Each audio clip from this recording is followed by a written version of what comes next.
We're out on inters again as Oscar Piastri leads the World Drivers' Championship ahead of Lando Norris and Max Verstappen.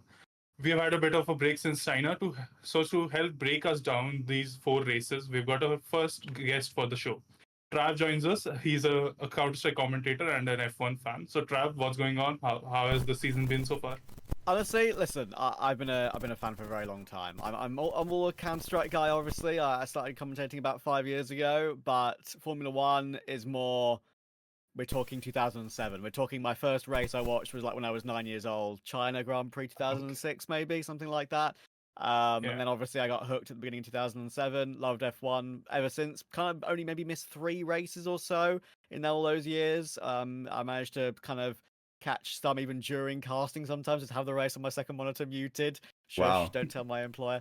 But yeah, it's honestly, I've loved the sport for ages, and I keep up to date with it as much as I possibly can. Great season. Loving what McLaren are doing once again. I think they're making a much better fist of their sort of championship challenge as with the 2 drivers than they did last year so far, just in terms of like decision making and sort of composure.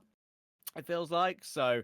Yeah, I think while Max is always a threat, I think McLaren are probably set fair, and I have worn a specific shirt for the day from the good old days. There we go. So there you go.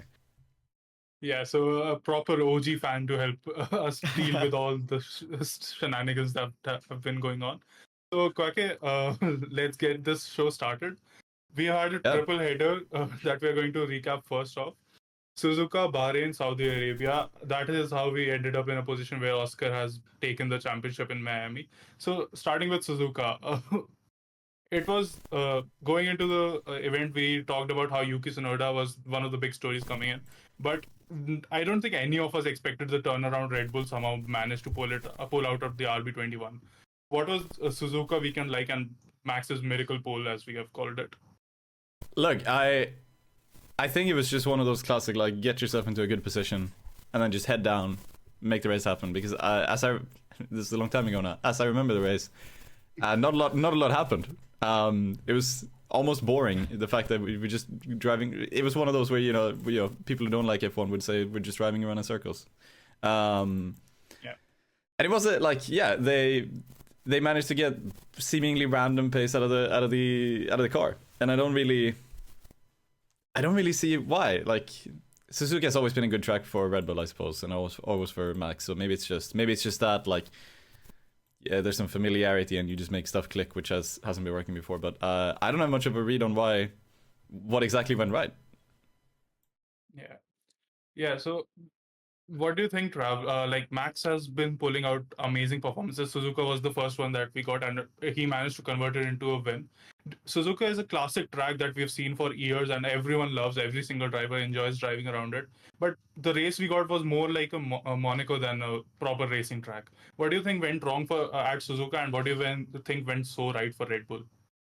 Well, I think that firstly, when it comes to like supposed boring races, maybe I'm a boring guy. I don't know, but when it's like new F1 content, I always enjoy it. Like, even if the race is terrible, I'll say the race is terrible. Like, I'll say it out loud if the race is bad, but I will obviously still enjoy it as it's a new race to take in. But when it comes to Suzuka, again, I love the track, but I think it's just another case of like one-stop races just being like kind of pointless. I feel like almost like feels like every single race needs to be a mandated 2-stop, because one-stops just don't deliver anything if there's no safety cars.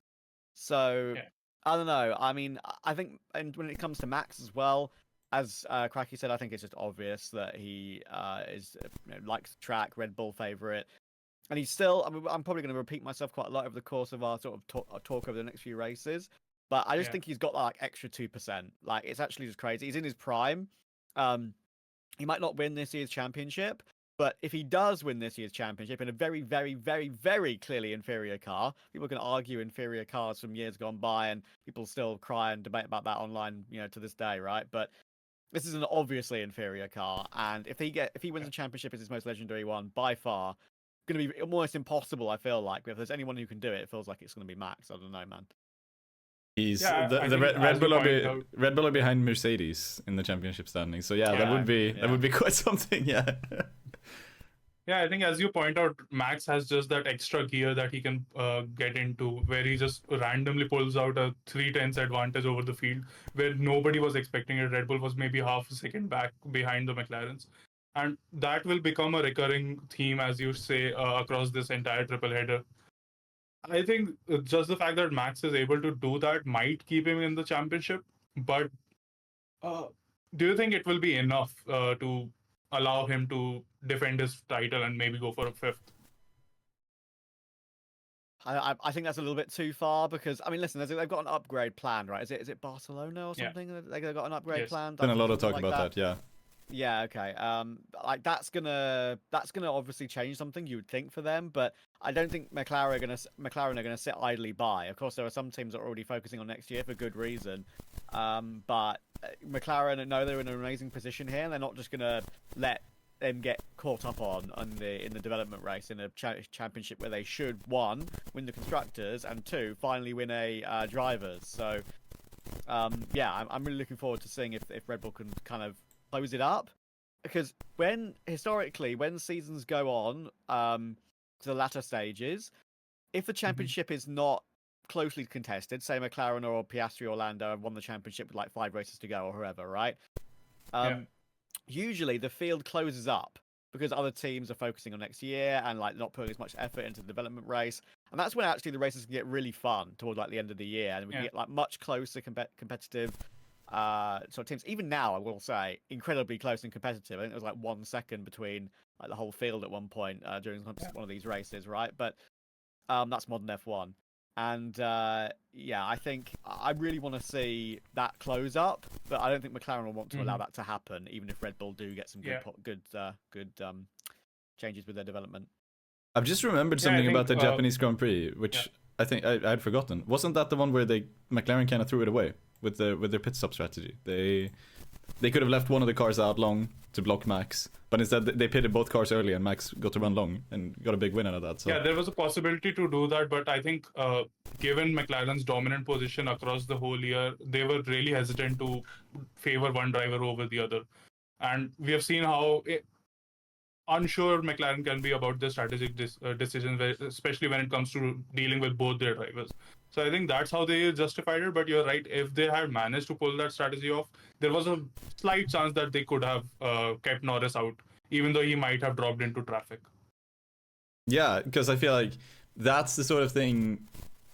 Look, you and I talked about this before the start of the season, where we had basically what could be almost a downfall of McLaren is that they have two very competitive drivers, and there was the potential for either infighting, but also that like, who do you prioritize, and you end up in weird situations where you can't pick a favorite. And this is obviously early in the season. Obviously, in the third race of the season, you're not going to pick neither Norris or Piastri as a favorite, but I mean, it would still be beneficial to both of them, I think, if they managed to. They could have pulled out a 1-2 here, I think, if they made the right strategy call. They were close enough on pace. So I remember now that I'm thinking back to it, I do remember thinking that like that's almost a free win, which they just threw away for really no reason, to be honest. But also I'm not in the paddock, so what do I know? Yeah, Rab, what do you think about the point Quacke brings up about McLaren's strategic decisions and not favoring a driver over the other? We've seen that across 2024 as well. Yeah, I mean the thing is that they're so insistent on whether they actually do this or not. They always will say from the pit wall, "Oh, we'll let them race. I will do this. I will do that." Whether to believe them or not is another matter. But I completely agree not to favour either driver at this early stage of the season. The thing is that I do think at this point, I mean, I think we're probably going to talk about it later, but I think Lando is in his own head a little bit about many things, and I think that Oscar, it's actually caused me, like, listen, I loved Lando at the beginning. Lando even played Counter-Strike on Twitch once or twice, right? Like, you'd expect me to love Lando, and I did for a while, but modern Lando is not the innocent Lando that I was a fan of, and I think I've really taken to Piastri a lot more this season, and to some extent last season as well, but especially this season. I actually know somebody who has Lando Norris on his Steam friends list because he played CS with him on stream. Oh, is that Joker? It is Joker, yeah. Yes, yeah, I knew that. Yeah. So looking a bit down the field at Suzuka, Doohan was again under pressure. We'll talk a lot about him across the whole season, I think. Well, maybe not anymore. He was under massive pressure and he had a big shunt in practice. They had pulled him out of practice in FP1 to give Ryo Hirakawa the seat. And turns out he had been doing something weird in his simulations where he wasn't closing the DRS manually, which ended up sending him into the wall. That spawned a lot of talk Whoa. on its Whoa. own. Okay. Some people like George Russell were talking about that. Do you think that was a systemic F1 issue, or was that just a rookie DRS issue error from Doohan? Quacke. I think it's a quirk of the track I hadn't really considered before, where like you have to turn in before the straight ends, like before the breaking point. Mm-hmm. I hadn't really considered that before Doohan did it, and I think the reason is because nobody did it. So I would say it's a rookie error. Like nobody else has had this issue as far as I can remember. Of course, it's a tricky corner. I wouldn't say it's a systemic F1 issue. I don't think we have another track where you need to manually close the DRS before braking. I think Zandvoort might be one, but that's about it. There's a very small list. Yeah, you could. I guess you could move the DRS zone back a bit to the point where it closes automatically before then. Maybe, but going it to Trav then. The DRS, as we know, usually closes either at the end of the straight or when the driver applies braking on his own. There was some talk from GPDA director George Russell that it should probably be an automatic marker at every track, every turn, that it should close off automatically. Do you think that's necessary, or do you agree with Sainz more that it's part of a driver's skill set and arsenal and it shouldn't be taken away just because a rookie had a crash? Yeah, I mean, so many things have been taken away from like the driver's skill set, right? So many things are like automated now. I mean, if you compare it to even a few years ago, right? So I think it should be something that the driver can control and engage for himself. And we see that that's what separates him from the boys from this incident with Doohan, right? I do think it's a rookie error.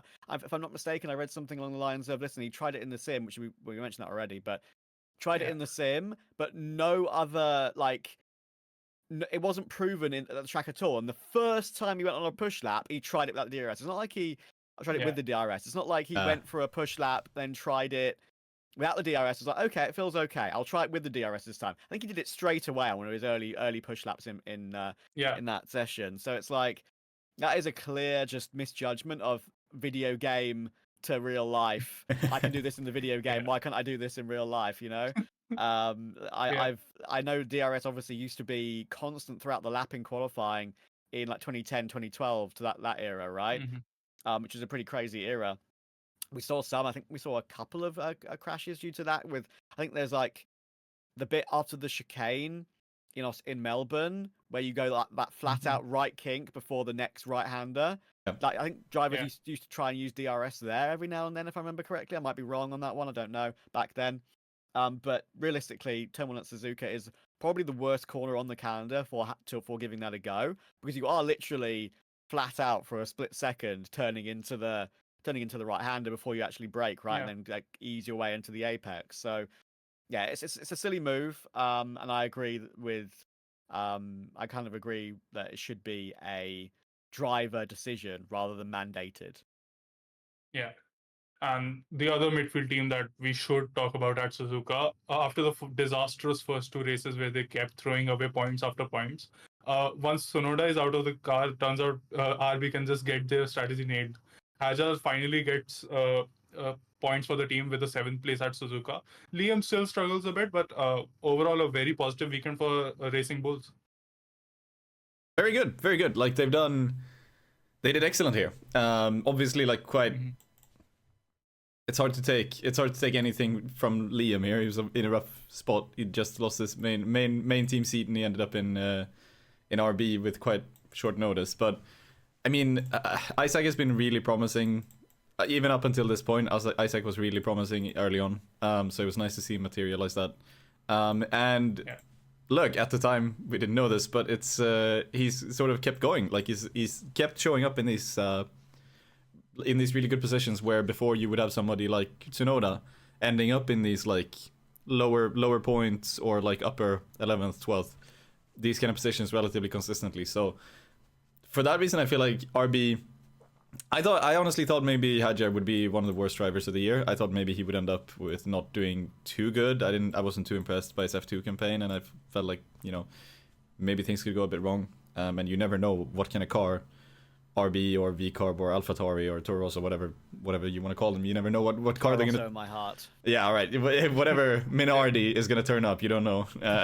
So ahead of the season, I was a bit iffy, but like it looks like they might have a driver, like a second Yuki Tsunoda kind of driver, on their hands, and I really like that. That's really good for a team like RB to have somebody who can consistently punch in those points positions while. Well, look, he should be the more experienced driver. That the driver who does that should be Liam, but he hasn't really been. Yeah.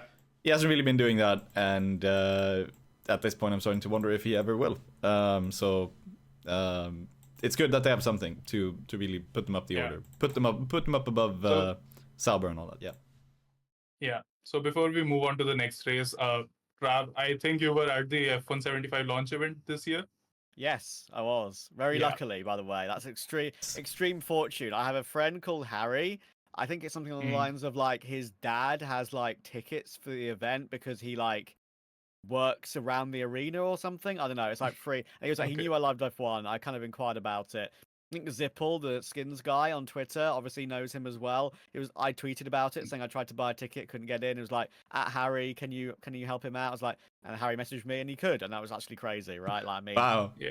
Like it's just pure luck that I was able to go, but having not actually been to a race in my entire life, which is, you know, maybe surprising knowing how much of a big fan I am. Yeah, that's especially kind of considering you're in Britain. Yeah. I mean that's the next best thing to go to, and he didn't even want me to pay for it, so I just gifted him a Ferrari hoodie, so as a present. Yeah. I couldn't let him go without any present for that. It was great. Got some good pictures. The merch there, of course, was as expensive as you'd expect it would be for just a little key ring, fucking 15 quid. But it was still wonderful. I got some. They even had. This is going to go off on the beaten path a little bit for a second, but on a little tangent. But they had like Snoopy Peanuts X F1 merch. And what you need to know about me is that as a kid, I loved F1 and I loved Snoopy and Peanuts, especially when I was a lot younger. So I had to buy like the hoodie and the shirt and everything, and that ruined my bank account for another like 3 months. So I don't know. It was really cool, and just seeing all the drivers in person. For overall opinions on the actual show itself, I think Jack Whitehall did a really good job, like as a presenter, to actually like get some humor involved, because it could have been an absolute like boring shit show if I had anyone else doing it. I feel like some of the intros were a little bit goofy, a little bit silly, but some of the like the classic ones when they like introduced McLaren and Williams and like some really special feelings in the arena. You know, Red Bull's dance walk on was a bit silly and goofy, but you really felt it in the arena, and the sound was all right, and you could hear everything everyone was saying. So I was quite happy with it, and it's a little mini experience I'll cherish for a while. Yeah. So you got to see the 2025 launch liveries in person then. Looking at Suzuka, we had the Red Bull with the white and red livery and Haas with the Sakura-inspired livery as well. Where do you think those rank in terms of like special liveries that we have seen this year, and what would you rate them out of 10? Well, I think that the Sakura one is just really nice, because I don't think any team has ever done that ever, if I'm not mistaken. Yeah. And obviously it's synonymous with Japanese culture. So I think that is a great one. I would rate that a solid 8.5 out of 10, like that. But the white RB is just a classic. I mean, I really love the way they've done that, because obviously it's a play on that white Red Bull that they ran a couple of years ago, right? So to bring that back is an extra little special feature, and I really think it's a good idea. I would rate that again like a 9 out of 10, because it's just an absolute slam dunk. There are some which are obviously just a bit mid and or sponsor based, which maybe we'll get onto later, but that one was obviously very clean. I like that. I like the fact that the red on the Red Bull car was metallic. Like that's almost new for them. But they had like a slightly metallic sheen to it, which was, you don't see that too often, because they always run really matte cars, and it looks really cool when it's dark, and they look really sleek, even with the matte cars. But that sort of metallic touch when it would like shine in the sun, that was actually really cool to see. Yeah, it was a tribute to the first Honda F1 car that ever raced, and that really helped them out with the colors to make it different from the Turkey Red Bull that we've seen before and the VCAP that we are seeing across the season this year. Yeah. So now moving on to Bahrain. Like Trav mentioned, Norris has been showing a different face this year in terms of how he's sometimes struggling, sometimes very self-critical. And Bahrain was really the point where it all spiraled out of control. He was just nowhere in terms of pace compared to Piastri. And after his sixth position in Q3, which is an absolute disaster in the fastest car, he just said that he was clueless about where he had lost all his pace. So, Trav, what was it like watching Bahrain and seeing Norris struggle so much? And could you just explain what is going on with Lando Norris? What do you think has been happening to him? I think like he's lost that innocence, as I kind of mentioned earlier when he first came into F1. When now like he was in a serious title fight last year. He knows in his own heart of hearts that he kind of messed that up. Could have been maybe like taken it to the last race or even been ahead if it actually like he'd managed to put the pieces together. And now this year, I feel like he's still not thinking about that. I'm sure he's not thinking about that anymore, like last year. But I think he's still in that mindset where being super self-critical is just his default setting. And as a professional sportsman, I've watched countless other sports over the years. It's not just my CS and F1 that are my true passions. I think tennis will be another one for me. That is a really one that I like to put a finger on, keep my finger on. Sorry. And if you're like uber self-critical publicly, if you're on the other side of the net on tennis, for example, and obviously your opponent just feeds off that usually. It's not a distraction. Yeah. They just say, oh, this guy's lost it. I can easily take advantage of that now. I think every single other driver that's a close rival will look at Lando's interviews and say, this guy's cooked, man. Like he's going to finish P2 if he has a bad weekend more often than not. But as we've seen, there are some weekends where that's not happening because Russell's having an incredible season. Max is always going to be there. And he is learning. I think I'll get on to a bit what I mean by that when it comes to our Miami conversation. But I just think that he's got his dad present at races. We've seen that quite a lot over the course of the weekend. The cameras always go to like his family and stuff. That's a really good thing. I will say I think the community are being a little bit too hard on him. Like the switch up as soon as he made a couple of comments, like those sort of offhand comments to Lewis in the cool down room about, oh well, I've got the fastest car now. You had your time. It's my turn now. Like small things like that. That's just after you've been in a race completely high blood pressure for like 2 hours. You got to forgive people for saying things like this. It's becoming a little bit more of a consistent pattern, which is a bit unfortunate. But the community switch up on him has been wild. Like actually, just it's bored. I follow a lot of it obviously on every single social media, and like there's actually like pure hatred almost for him when he hasn't really done a whole lot wrong, except maybe say one or two things that a young person would maybe say that is a mistake, which everyone does, and not win in a good car. Like, and I'm not sure if he's keeping note of that or looking at social media stuff when he shouldn't be. But I think he really needs people other than the team and other than his dad maybe as well. I hope he has other people, are like around him to kind of just like protect him, because I like him still. I don't like him as much as Piastri anymore because of the things I've mentioned, but it does worry me because I want a title fight between two teammates as well. So yeah, I think when it comes to the McLaren conversation, it's really the contrast between Norris and Piastri that makes it so stark. Piastri is just like ice cold all the time. He wins the race, he takes the lead of the championship, says nothing, does nothing. Meanwhile, we've got Max as the other contender who's just absolutely ferocious. Like if you give him an inch, he will just take the entire track over. So, Quacke, do you think Norris has the mentality to reset from all the losses that he's been taking and still put up a solid fight going forward? This season, I don't think so. I think he's out. I think he's out already. I'm almost ready. Like, I'm ready to call that. And I think it comes down to a lot of what you hear in the interviews and sort of the look you get into the mind of like how he feels and how he's coping with things. And it's just not looking particularly confident to me. Like, look, he's what is he? 16 points off. Like, obviously, a lot of things could happen, but like, I'm not I don't get the feeling listening to him that he has a lot of he doesn't have that forward sort of drive and mindset. It feels like he's kind of just like, if he finishes second and like somebody who you would look at and think, well, this guy's gonna win a world championship, or like this guy's in a title fight, they'd be like, oh no, I screwed up, man. I'm really upset. I'm really pissed off. You see this from like Hamilton. You saw it from Max sometimes, and you've seen it from a lot of these other drivers who, like even Charles. Like Charles has this where like he's genuinely moved by the fact when he doesn't deliver. And it's early in the season. Like maybe Norris. They channel it. Yeah. They channel it. Norris just kind of shows up in the interview, and they're like, "Oh, you finished second to Piastri again today. How does that feel?" And he's like, "Ah, it was good. We had a good race. Yeah, nice. Thank you to the team. They gave me a good car. Yeah, there and there." It's like doesn't. It's not that like. It almost feels like he doesn't want it. He doesn't want it too much.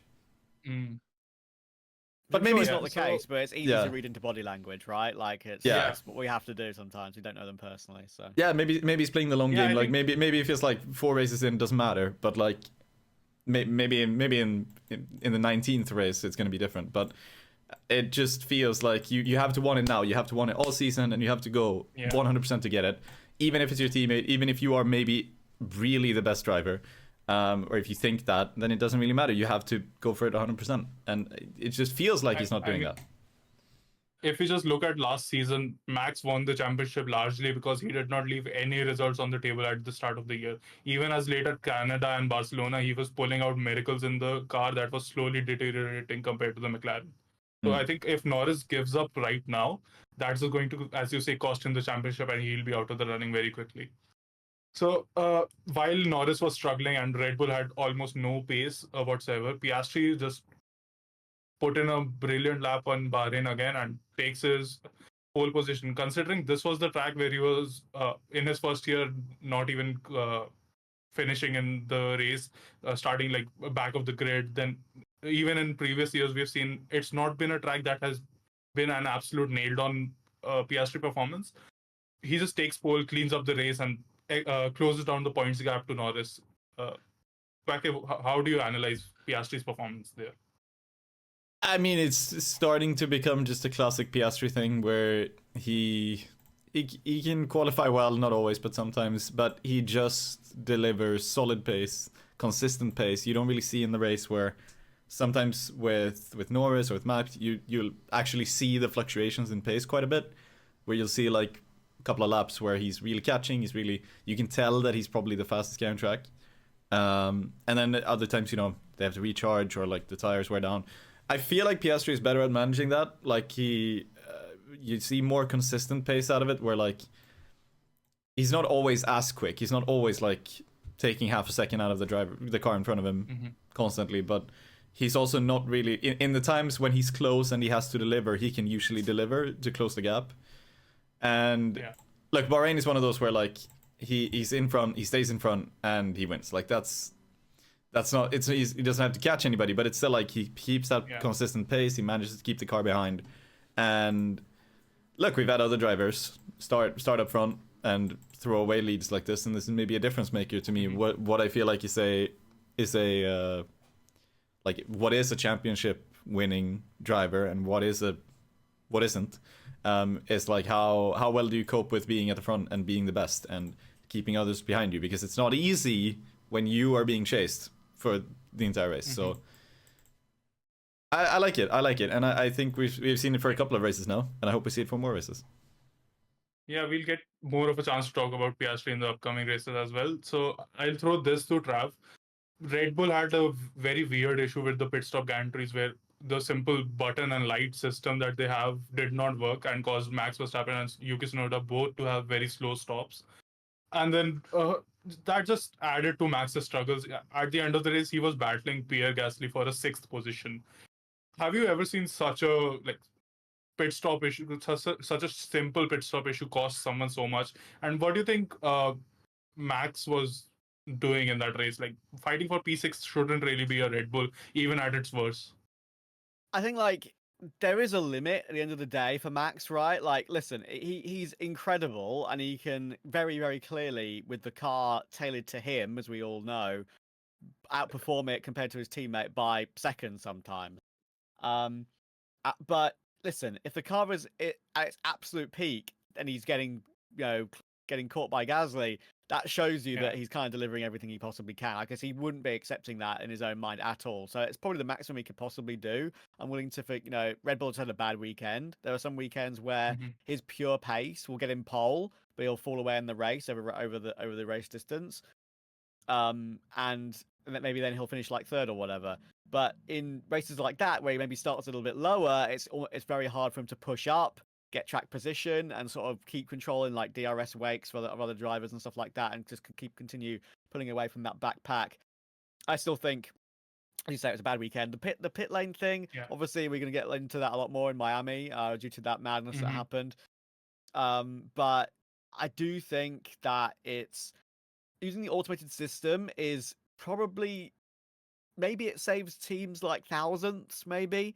But I do feel like the lollipop is still, on occasion, the more reliable factor. Maybe I'm too old school, but like there is something about it that just feels a little bit more comfortable. And I think as well that when it comes to Red Bull, is it Jonathan Wheatley? Was he in charge of like pit stops? Yeah, Jonathan Wheatley has moved to Sauber now. Yeah. I obviously people are gonna try and like compare and equate the two, pit stops being worse and him leaving. Is that a coincidence or not? You could argue it's not, and it actually did mean something. So, especially with what we saw in a few races' time. So, yeah. And Red Bull wasn't the only one having electronics troubles. Quacke, this one's for you. Russell's car was going absolutely haywire in that race. They had to give him a manual DRS button that replaced his backup radio button. And that caused a bit of a stir at the very end of the race, where he goes to press the radio button and opens up his DRS on a place where he shouldn't have DRS, and he's too far away from the front car anyways. That launched a FIA investigation where they eventually let him go because of the issues that he was having. But have you really seen a car go absolutely haywire like this in an F1 race before? No, I haven't. that feels very strange to me. I don't. Look, electronics can be complicated. Especially like just the fact that you're able to like change what the backup radio button does to work as a DRS button, that shows that it's all very dynamic and it's all very, it can change. And like, look, like these cars, they're going very fast. There's a lot of forces, there's a lot of vibrations. That's the sort of stuff which can kind of throw off electronics sometimes, where you have, vibrations over a long period of time. They're obviously built to last, but it's stuff can happen. And I've never seen, it's rare. It's still pretty rare we see electronics issues like this, because the most I can think of is sometimes you get an electronics issue and that's when the light on the T-pod starts flashing when the car stops. So that basically means that the car isn't grounded and like you should get away from the car because the electronics can like give you a shock or whatever. Small risk, but like that's the most we ever see, I think. I think is crazy is that like that teams have the ability to change what a button does from the pit wall, like while they're racing. I still think that's like an incredible feat of engineering. But as you rightly have mentioned, with so many buttons on the steering wheel, which I still struggle to take in how the drivers actually keep track of that over the course of the race, things are bound to go wrong. And I'm surprised how little they do go wrong, considering all that. I think is it Singapore historically had some like weird like interference that was apparent over the years. Like sometimes cars just drop off the grid. It's like there are some tracks that I think do have that, and it does affect electronics. But having it happen there is unusual. So for sure. Actually, hang on. We've had electronics issues in Bahrain quite a few times, because I remember Charles had this a couple of years ago. If it was 2022 maybe. Or 2023, when like he had the discharge thing. He won 22, so it might be 23. 23 then. Because it was the thing where the car just shut off, he had to pull over, but then like the lights were flashing and they basically had to run away from it, and we had a safety car because he couldn't move it out. And also, I feel like 2018 Red Bull had this for both cars. Maybe there's interference in Bahrain as well, because both cars just shut off like randomly because of all the night race lights. Might be that. Yeah. Like Singapore. That often causes interference in CS as well. Yeah. Yeah, no, but like Singapore, I would say it's like a big city. Of course, you have a lot of interference. I don't know about Bahrain, but I do feel like maybe we've had this. Maybe the track's just cursed. Maybe there's just a big electromagnetic curse on the track. Yeah. So the final piece of our little tech talk side tangent, I'll throw this to Trav.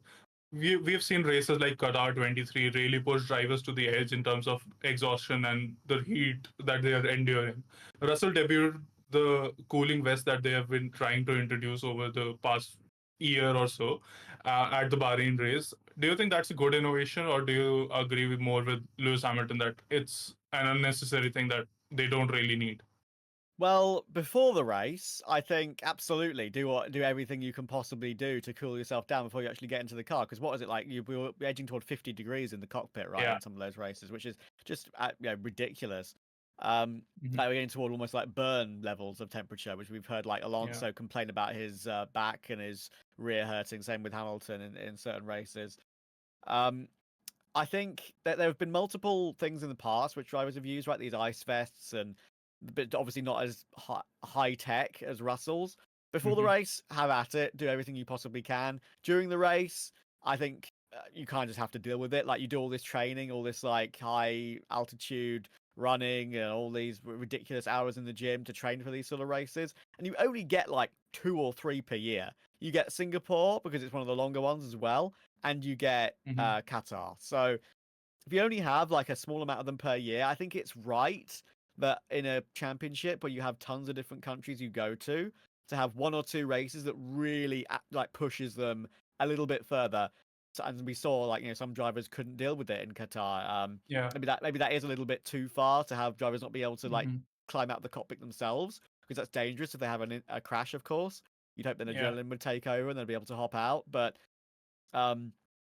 yeah, I do think I think it's fine if it's once or twice a year to have like heat to that level. Okay, so we'll move out to another hot track that we I think I personally like the track a lot, with Jeddah, the fast-paced street circuit that has been purpose-built.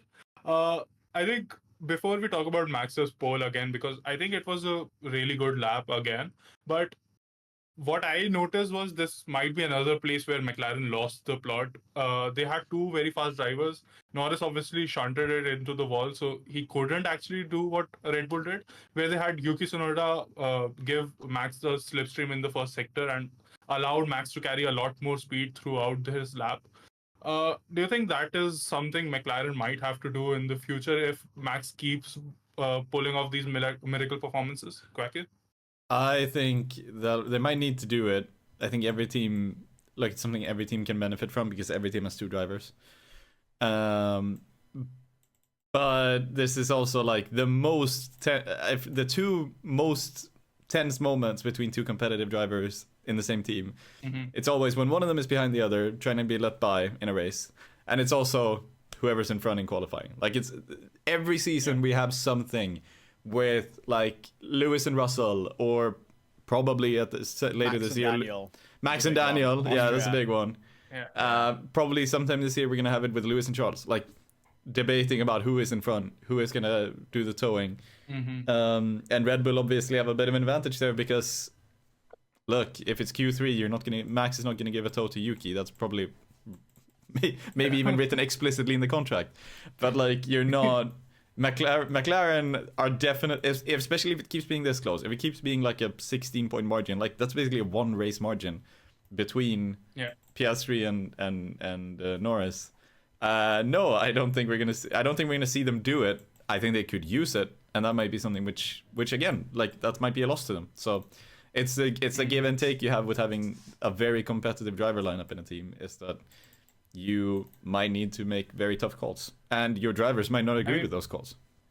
Yeah, McLaren qualifying decisions have been a tale as old as time. Like, even if you go back to one of Trav's first seasons, Hungary 2007, the Alonso Hamilton flashpoint, that was again a qualifying decision that the team was not able to take very strongly, and that cost them a lot of things across the whole year. So I think McLaren just struggles a bit as a team, but their drivers are absolutely brilliant. We'll talk about Oscar now. at the very start, Max is on pole, Oscar is second, but Oscar just gets the brilliant drive off the start line and pips Max at the start, but Max cuts the corner to keep the lead. Gets a 5-second penalty, which the steward said was actually first lap lenience instead of a 10-second penalty. Trav, do you think the controversy behind the whole decision was justified, or should Max have just given up the lead? This is a tough one because Red Bull did the right thing just to take the penalty. Like, that helped them at the end of the race overall. If he gives a position back, he probably won't be able to get into a position to re-overtake again, I don't think. I mean, maybe if he does it within the next like 1 or 2 laps after that, but I reckon Piastri would then realize what's going on. Like, okay, let's actually just put the foot down really early in the race to make sure he get out of, or at least far enough away from the DRS zone. Look, Max is just like that. Like he'll push the limits every single time he's challenged, whatever situation he's in. I'll get into that more in Miami, I think, when he was having those battles with Piastri and Lando. Yeah. But yeah, like I think the penalty was justified. If Red Bull are for you to argue it, maybe they should have given the position back. But also taking the penalty helped them at the end of the race, I think, overall. So, I think that first corner in Saudi is also just an annoying corner. But that was just the famous one, of course, with Max and Lewis in 2021. Yeah. Like just constantly, just literally on purpose going deep to supposedly stay in front. And when he's never going to make the corner in a month of Sundays, right? So it's I don't know. To me, it's just a plain issue with that first corner, and more drivers will do it, not just Max in that scenario. I feel like, because it's an obvious corner cut. They make it grass rather but when people say put gravel everywhere, right? You can't have gravel everywhere because it will spill onto the track. That's a really weird corner to have gravel on. But if you put grass there instead, that will, one, slow the driver down going across that grass. You could argue maybe a little bit dangerous because it could, they would kind of trundle along it and then come back onto the racing line when they come across it. But it would slow them down. And I really do think that's an option in the future, just to try and force drivers not to take the gamble of just going deep on almost purpose. A little strip of AstroTurf wouldn't be too bad. It wouldn't be too bad, surely. Just to dip a wheel on it, Yeah, so while this was happening and the entire broadcast was focused on whether the penalty would come in or not, a little down the line, the other Red Bull of Tsunoda crashed into Pierre Gasly, and the stewards, thankfully for Tsunoda, called it a racing incident. But a lot of people who analyzed the crash were discussing how Tsunoda was predominantly to blame, but probably got off because of his friendship with Gasly and Gasly not pushing for a penalty in the stewards meeting. Quacke, what's your analysis of that crash? Do you think one of the drivers was predominantly to blame in that? I don't remember this crash. Hang on, let me look this up. Yeah, I don't remember either. Was it lap 1? It was, right? Yeah, it was lap 1, turn 4. And, see, I do think that's just lap 1 leniency as well for racing incidents just happening. I don't think that's the end of the world. Yeah, it's gotta be lap 1 is always going to be. It's always going to be the case that you need to have some leniency there because cars are very close. Again, I don't remember the crash, but normally I think it's fair when they do a lap 1 leniency. It's very fair when they do it.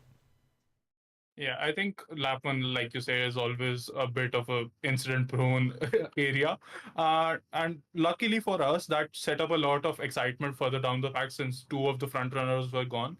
Sainz and Albon pulled off a miracle of team play, considering how many flashpoints they're starting to have now that both of them are on a similar pace. Sainz led Albon home in a Singapore 2023's defense against Isaac Hadjar to lock in P8 and P9, I think it was. Trav, what's your take on the whole Sainz theory of keeping your teammate within DRS or Lando Norris to defend yourself? It's just really smart, right? I think Sainz and Albon, you mentioned that there are, you could argue they're in a point now where they're getting a bit closer on pace and they can maybe be a bit more competitive with each other. But it's not like either are truly fighting for a championship. They're just fighting for championship position. So I think they're both going to remain on good terms for quite a while. I think they're just those kind of people. I don't think, Alex to be fair, Alex's radio messages can be a bit crazy sometimes and a bit, Yeah. A bit pushy toward his strategy part of the department at Williams. But when it comes to their like relationship between each other, I think it'll be fine, and they'll probably, if they're in a situation like that again, I wouldn't be surprised to see them both employ that again. I think it's just super, super smart. End of the day, it won't matter between them. I don't think who finishes like one place above, if it's like seventh or eighth or whatever. It doesn't really matter. Hadjar, arguably, I would say probably should have. In my opinion, I think he had one opportunity to maybe play it a little bit more aggressively and go for a move when he was a little bit closer with the DRS. But again, with turn one, it can be a bit sketchy sometimes. So just really good team play, and yeah, I'm talking like it's a Counter-Strike game. Team play, aggression. God's sake, I'm so used to being on Counter-Strike podcasts. But yeah, it's I'm really happy for Williams right now because they're in a position where they can actually do that and get success from it. Yeah, for sure. I'll just give this layup to Quacke now. Stroll sets a new record for most Q1 exits and says in an interview that it is mostly car dependent. Whereas his teammates have compared to his teammates, he has about a 40% record, 40 to 60 record when it comes to like comparing him to teammates like Perez. I think Ocon drove with him once as well, and all the other drivers that he's raced with. Do you think there's any merit to his theory about it being just about his cars? Look, about his cars, I don't know. About this year, I'm gonna give him some leeway here because Alonso hasn't scored a point. Like Stroll scored points twice, and he's been shit elsewhere. He's been like outraced by Fernando every race since. He stole away some points in the Miami sprint as well, as everyone else got 5-second penalties. Yeah, I mean that's the thing. I don't think Stroll's been very lucky with what the points he's actually gotten this year. Yeah, but look, I'm not going to pretend like I'm not on the hater train. I always have been with Stroll. Like it's the reality of the situation. I mean, Nepo baby BS is always going to happen in F1, and you can argue that even Lando was one of those drivers at one point, right? Because his dad was so wealthy coming into the sport and trying to get him involved for so long. But for Stroll, I got to give him his fair due. I have a friend who like literally despises him, and when he sees him at the bottom of the leaderboard in whatever session it is, he'll literally send a screenshot and post it in Discord every single time he's at the bottom of the leaderboard. Like it's unbelievable levels of hatred. I think Stroll's doing fine this season comparison to the car he's got. If they actually have a car that can contend for podiums again, like we saw in 2023. In 2026, and he's like not getting into the points. He's like 9th, 8th, or whatever, and maybe Fernando's like getting podiums again. Obviously, that's a long shot and a pretty random dream. But someone who loves Fernando, I'd love to see it again.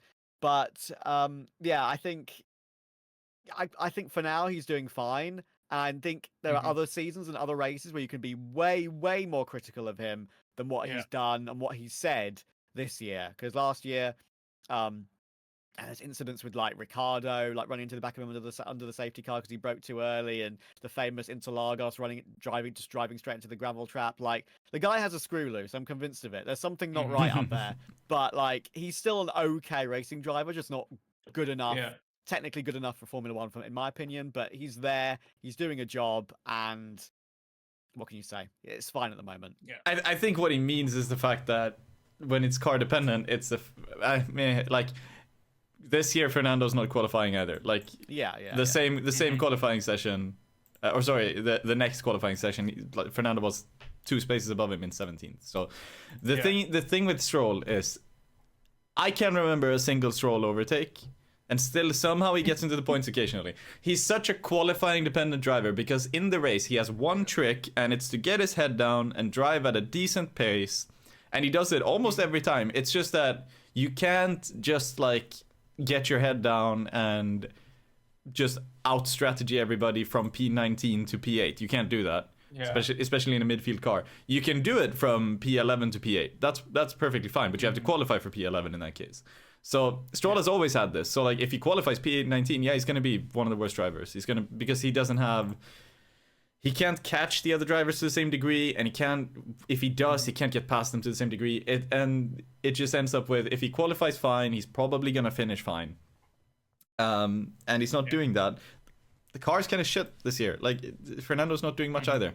So, They both. And- Flanders had real bad luck, I will say. Like being punched Also, off by yeah. Lawson, and like that would have been points in the sprint without a doubt. Maybe he could have even finished on the podium, like around where Lewis was in that Miami sprint. So Yeah, he said Yeah, I don't know. he said some mechanical retirements. He said some other retirements, but he's Yeah. also had like Yeah. straight up driver error, like several crashes Agree. both in practice, qualifying, and races where Crashing like in Melbourne, and especially, yeah, Yeah, where he yeah, just agree. goes off, like as you know, doesn't feel like Fernando, but like Yeah. it happens. There's a part of me that thinks maybe Fernando's lost like 2% this year, maybe. Yeah. At like Yeah. his 2023 level. I think maybe he's lost a little bit from his his peak. Maybe maybe the time's coming to an end after 2026 if it doesn't go well. Yeah. could be. Well, boys, we are all caught up now, finally, and we can actually discuss the most recent race of the year. Miami. We'll start off relatively easy. Let's do the liveries first. I don't know what Stake was smoking when they came up with that car. It just looks like they took a carbon fiber body and threw a bucket of paint on it. But the pink V-carb, on the other hand, I think that looks pretty damn good. I think it's one of the first completely pink cars that I've seen in F1, and it just looks spectacular. What do you think? So about the V carb, I think that's the best livery we've had all year.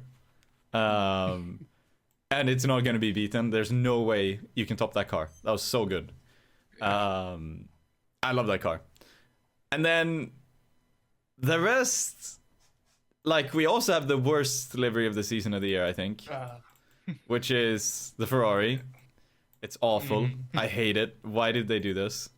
They should have just made it all blue. If they made it all blue, that would have been the best livery of the year. But it's just so bad. It's like, But- is there some sponsor? I don't understand the HP thing, but if you just stay with me for a second, like, is there some like sponsor obligation that like because it's a Ferrari and they should always be red because Ferrari red, they just can't make a full blue car anymore? Because like I understand the fin to accentuate the HP logo, but like why can't they just do it all then? Because that would accentuate the HP logo across the entire car. Yeah. Like their merch is better. Wait.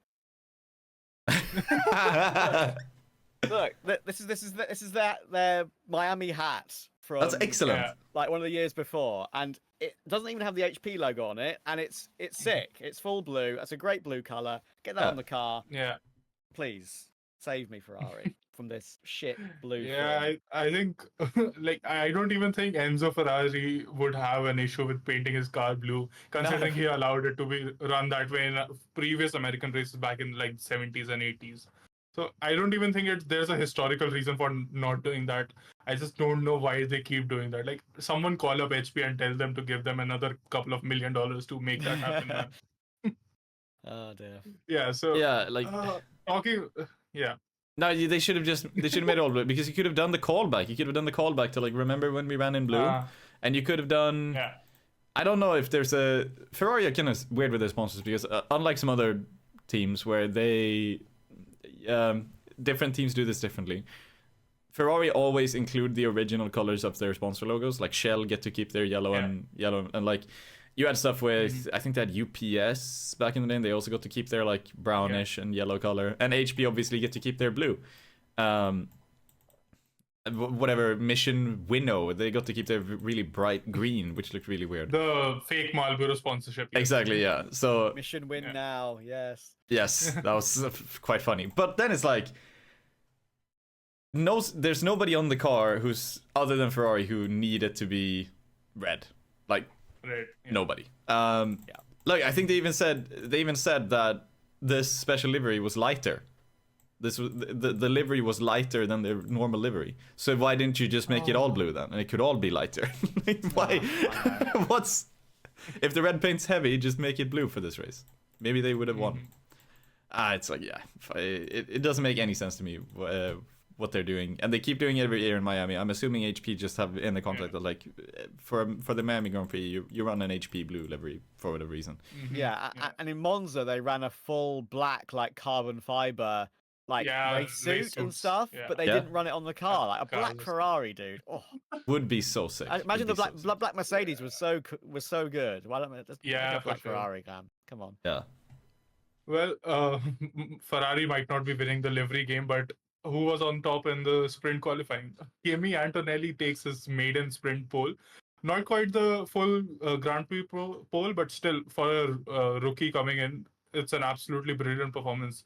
Trav, what do you think about Antonelli's season and how he's developed across the years so far? I think he was a slam dunk, even as young as he is. For Mercedes, they clearly knew what they had with him.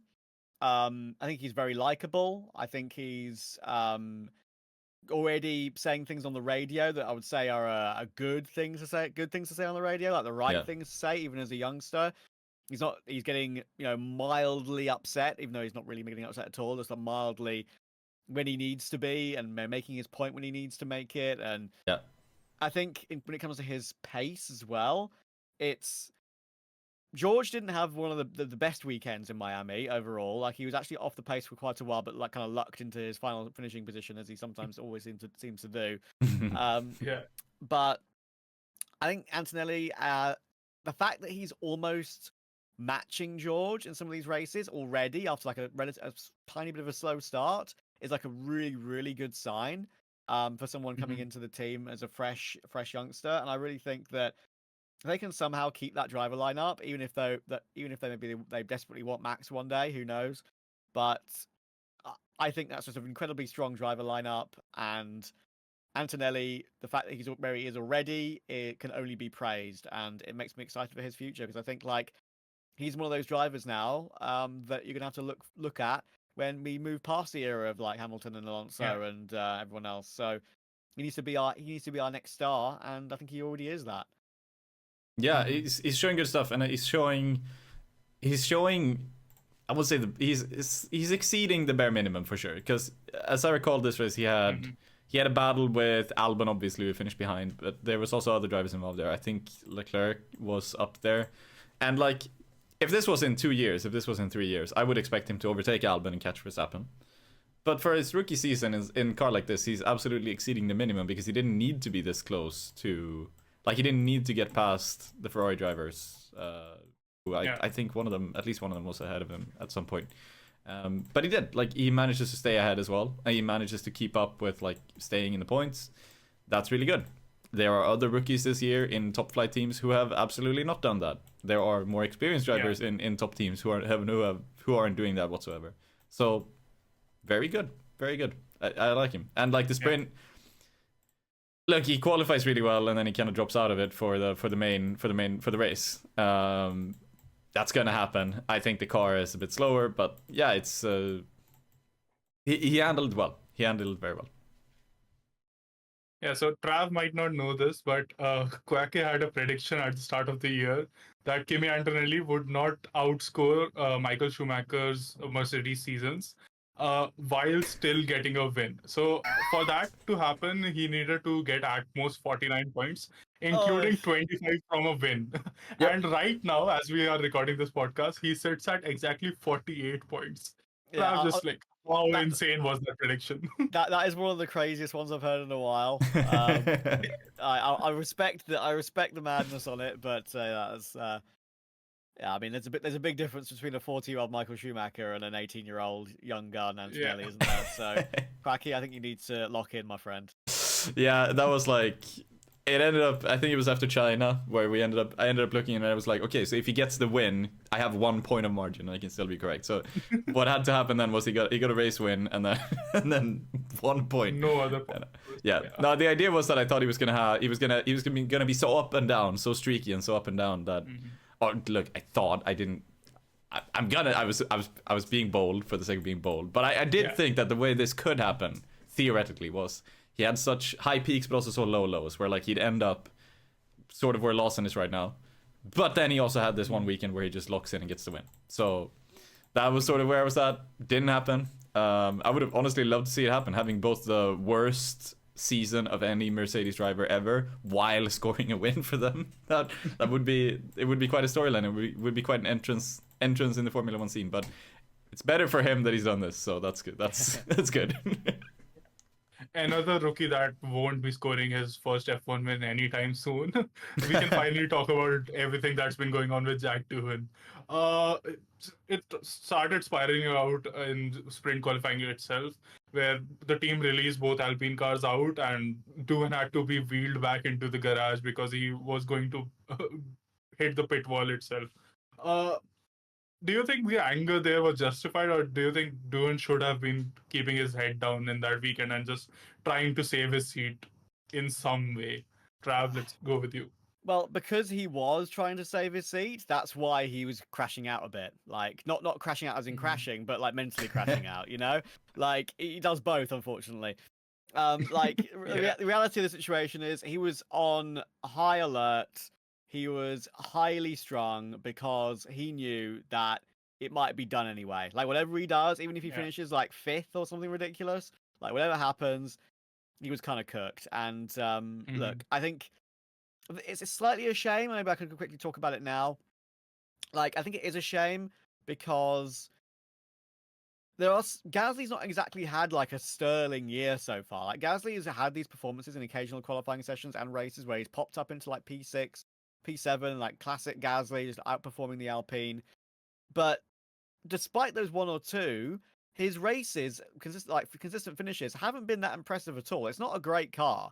And Doohan's not been miles and miles behind. Like he's actually been all right. If we compare like a Lawson to a Max at the beginning of the year, it's much better than that. But the reality is, when you have Colapinto, who's already got a bit of experience under his belt, I understand it's harsh, but I think it's the right decision. Yeah. So, Quacke, I'll throw this to you as well. Do you think Doohan was given a fair crack at Alpine, or was the pressure just too much for any rookie to handle? And do you think Colapinto, with just 9 races of experience, can do better? I mean, given we have seen what Liam with 11 races wasn't able to do. Look, I think Colapinto has more raw pace. I don't really understand why Doohan was in the car in the first place, because it feels like they rushed the decision of getting a second driver there at Alpine to the point where they had it finished even before the end of the 24 season, when they really didn't need to. Colapinto wasn't locked up anywhere. Like, you could have signed Colapinto. We already knew Williams weren't looking at him. If that was in their plans, why couldn't they do it now? Why did they have to agree with Doohan? Was there something in Doohan's contract when he signed as a reserve driver last year? Maybe he needed to do X races or something. It's really stupid. Yeah. It just feels really stupid to me. Why was Colapinto here? Like, why was Doohan here in the first place? Why didn't you go for Colapinto immediately? It wasn't fair to Doohan in the first place. Even before the season started, we knew Colapinto was, or there were rumors that Colapinto was already going to be in. And then even weirder is why is Colapinto, like, I think officially he's been given a minimum of 6 races. 5 like, races, yeah. 5 races? Why are you not giving the rest of the season then? Like, or at least saying that, like... Alpine's management is shit. That's the answer. I mean, yeah. I mean, they're talking to Perez for a 2026 race seat. I don't know how much further you can fall down. And look, I'd like that. That's back. Perez is back where he should be. I think he should be on Alpine, or maybe on the Andretti. What's it called? Is it going to be Cadillac? Yeah. It's not Andretti anymore. Or it might be Andretti. Anyway, I've forgotten all about what exactly is going on there. But I think he should be in one of those cars, probably. And I'd like to be the Alpine. I think it's going to be slightly better than the Cadillac car. So. Yeah, but like, it's still not really fair. And like, Colapinto, what are they looking for? Are they looking for somebody who can score points? I think Colapinto can do that occasionally, but he showed in Williams as well, like, sort of the narrative around why he got to replace Sargent was because Sargent was crashing a lot. He had a propensity for being very expensive to the team, and then Colapinto crashed about as much. Like, when you looked at it, Colapinto had about as much. But he also scored some points. Like, he also had some good drives where he showed good pace. He could outperform Albon, who also was crashing a lot. So, it doesn't really... What are they looking for? Are they looking for somebody who can compete with Gasly? Maybe Colapinto can do that, race to race. But it feels really strange. And no, it was not at all fair to do it. As the bottom line, I don't think so whatsoever. I'm assuming maybe they wrote something in his contract 2 years ago, which they had to fulfill. And it was stupid to write that in there anyway. But Isn't Flavio Tuesday. Briatore? Yeah, isn't Flavio Briatore Doohan's like agent Yeah. anyway? Yeah, I think it might be a signing where after he signed for Alpine, that's when Flav has taken over as his manager. But Yeah. Flav, we know that he loves money more than anything in the world.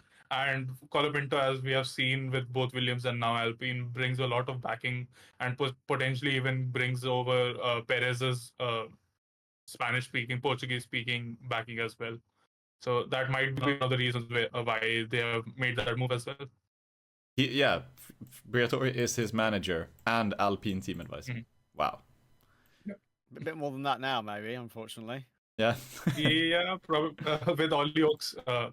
Yeah. I wasn't sure if you were going to bring this up, but now that you have breached the topic, Ollie Oaks took leave from Alpine. He's out of the team. Flavio is taking over as team principal. And the news that has come out since then is that his brother, William Oaks, who is also part of the high-tech team that Ollie used to run, was found with lots of cash in Britain, apparently. And with how much the Mazepins have invested in the high tech operation over the years, there is a lot of conspiracy theories going on. Is there anything that you guys have, like, any idea what's going on? Anything you want to drop in on this conversation? I just want to say, I'll just say one or two things very quickly. I think it's classic F1 to have something like this happen, just like sneaky stuff behind the scenes. And yeah, it just can happen. There's a lot of money flying around. There's a lot of history between a lot of these people that people want to try and fulfill and/or honor. Who knows what kind of nefarious things he's getting up to, but clearly we understand now why he's been let go because of that situation. Yeah. And two, the fact that Flavio Briatore is even still here. I understand the ban was lifted or whatever. Just fuck off, dude. Get out of our sports. Like, what are we doing here? Like, for real? Is this like? I hate it. Whatever. Moving on. Yeah, I don't like high tech. I feel like they've been eyeing an entry into Formula One for a while. I remember hearing rumors about them wanting to, like, basically doing the same thing Cadillac said, like, hey, we want to get in. Yeah. And yeah, I think I've also heard things like Alpine or Renault, they want to get out. Yeah. They want to sell. Like, it makes sense. It's probably I think we're gonna see high tech on the grid, but this entire team just feels like a shit show. The more you read about it, it's just like, what is going on here? Like, seriously. Yeah, well, we can return to the safety of the Miami Grand Prix away from all the Alpine drama again. Leclerc was one of the people who put on Inters in his reconnaissance laps. And while that was the tire that was used in the sprint itself, an hour before the race, the rain was so heavy that he immediately crashes into the wall and has to sit out the entire sprint. I think overall Leclerc's campaign has been really good this year, but was this just the first misstep that he took in the first 6 races of the year, Quacke?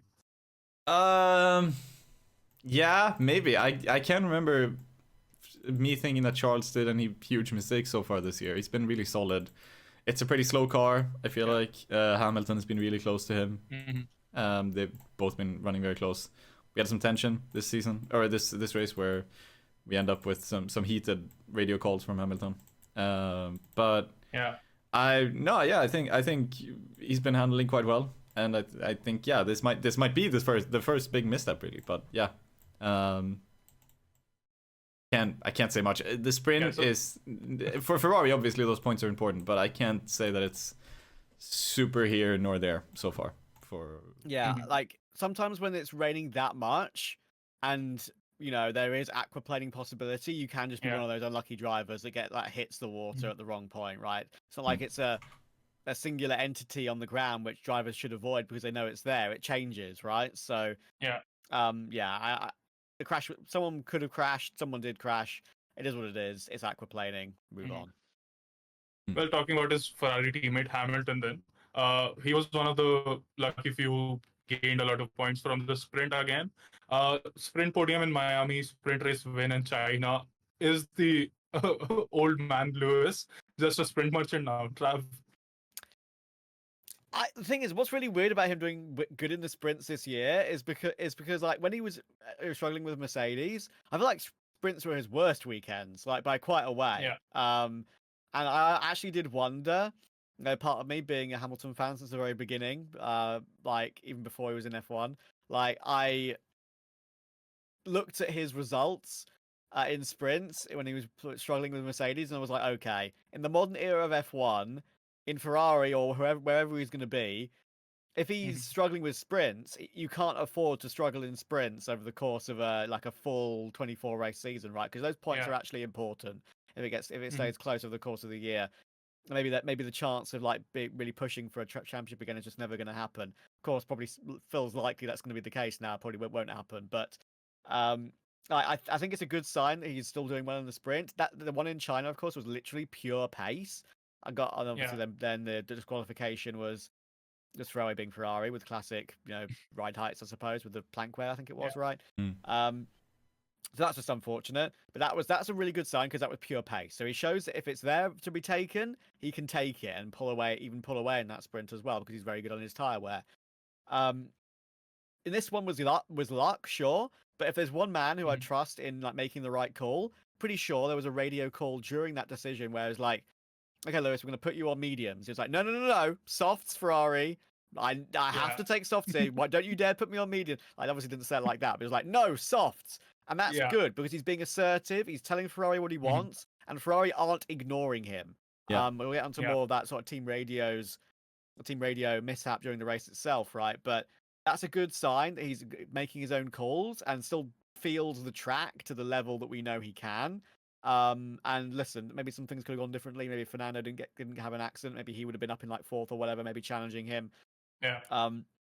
Maybe if Lewis had made a decision a little bit earlier, or who knows, maybe he could have even won that sprint because he was only a second behind overall, right? So it was very close, very winnable for him. But again, just a good sign that he's made the right decision. I'm happy that that's where he's getting some of his points right now, because if he didn't have that this season, like he didn't have it in seasons before, it would be even more of a struggle. Yeah. So up at the front, Kimi was obviously on pole as we discussed earlier, but once again, right of the line, Oscar shows his absolute killer instincts and takes the lead. Kimi mentions that he might have been pushed off, but I think that was just crying to the camera, as drivers are prone to do. Quacke, what do you think? How do you think Oscar has really improved his racecraft this year? I think he's being really decisive in racing conditions. Maybe it's just that he is at the front now, which he wasn't in previous seasons, but it looks like he has taken a massive step in pretty much every aspect of his game. Yeah, and I think that shows. Yeah, he's that sort of forward leaning attitude is what I think is putting him above Norris so far, and it's the fact that he can make those moves on lap 1. It's the fact that he can go for that kind of move where it's really assertive. It's really putting himself where he needs to be. Something I haven't seen Norris doing much over the past couple of months and years. So a bit, but not too much. So that's something which is gonna be that's what's putting him as the championship favorite. Not just the standings, but genuinely going forward. I feel like he's gonna be the best driver. It's Max-esque in a sense. He goes for the move. Yeah, exactly. So, Trav, overall for the sprint, was this one of the most exciting sprint races that we've seen thanks to the added attention of the pit stops? Yeah, I think so. I mean, Martin Brundle always says it during commentary, right? I don't know if he's trying to big up the show or whatever, but it's better than a practice 3. It's just clearly so much better. One thing that I think that obviously rain makes every race and every drying track always makes it an exciting moment for maybe underdogs to take an advantage, lesser teams to get some points, etc., etc. One thing I think would be quite cool for a sprint is maybe make it 1 or 2 laps longer and mandate a singular pit stop. Because if you mandate a singular pit stop, they can probably both use the softest compound of tyre and actually push hard. That's one of the main things that's been missing from the main Grand Prix for ages, because it's been all about tyre wear for such a long period of time now. And the races back in the day, it was nearly always all flat out rather than management. Well, I say always, there was management 100%, but when it comes to tyre wear, it was quite a lot of the time flat out. I'd love to see a mandated singular pit stop in a sprint. It's called a sprint. Make them go flat out. Don't have to save tyres at the end of the race. Don't think about tyre wear at the very beginning of a sprint immediately when you get going. Make it a proper sprint where you're truly pushing. Because we can have the race for the endurance and the and the strategy and tyre wear. For this, pit stop could throw havoc into the mix. Don't get me wrong, and maybe that's what people want. But singular pit stops in races, bad. 2 pit stops in races, good. A singular pit stop in a sprint to make them push flat out, I think would be a great idea for me. But it was a great sprint. I agree, one of the best. Yeah. So, talking about the winner then, surprisingly, it wasn't Oscar Piastri, it was Lando Norris who came out on top. The moment I saw the safety car come out for Alonso's crash with Norris in the lead, I was just getting 2024 flashbacks. I immediately messaged Quack as well that I can't believe this is happening 2 years in a row. Quack, have you seen the scenes at the sprint race? What do you think? Is there anything anyone else could have done to win that race, or was it just destiny for Lando to get a win? Yeah, I think it might just be destiny for him to eternally capitalize off of safety cars around this track. No, it's like you get lucky sometimes and sometimes you don't. But yeah, it's being able to, especially when you have rain and you have these sort of conditions, you're gonna end up with going long is almost always beneficial, I feel like. So especially if you're not already in a position to have the lead, going long is just a gamble, which I'm surprised a lot of cars don't always go for. Like just go long if you have literally nothing else to do, especially in a sprint. Like the points on offer if you go 4th or 5th, like that's not much to hang to like, not much to gamble on. So I actually like that going for these gambles where you manage to go long, you hope for a safety car, you end up with like taking these all or nothing gambles. That's the point of why we have the sprint. We have the original point was we need some more entertainment. Let's have a shorter race where there's not too much on the line, and you can just go for all of these things. And seeing that actually happen, because early on it was a little bit like everybody just drove it like a normal race. Everybody was trying to stay in position, not trying to ruin the car for tomorrow. And it ended up being quite boring, which is why I wanted reverse grids. I still kind of want reverse grids. But yeah, it's nice to see that there's somebody going for those. It is a gamble, like going long. It is a gamble, but it's nice to see that somebody's going for it and capitalizing of it. Yeah.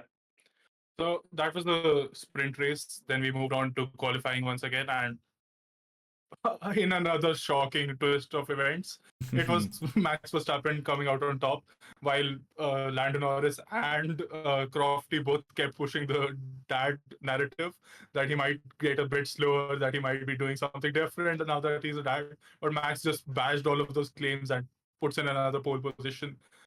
Trav, what's your thoughts on Max continuing to put in these amazing performances so far?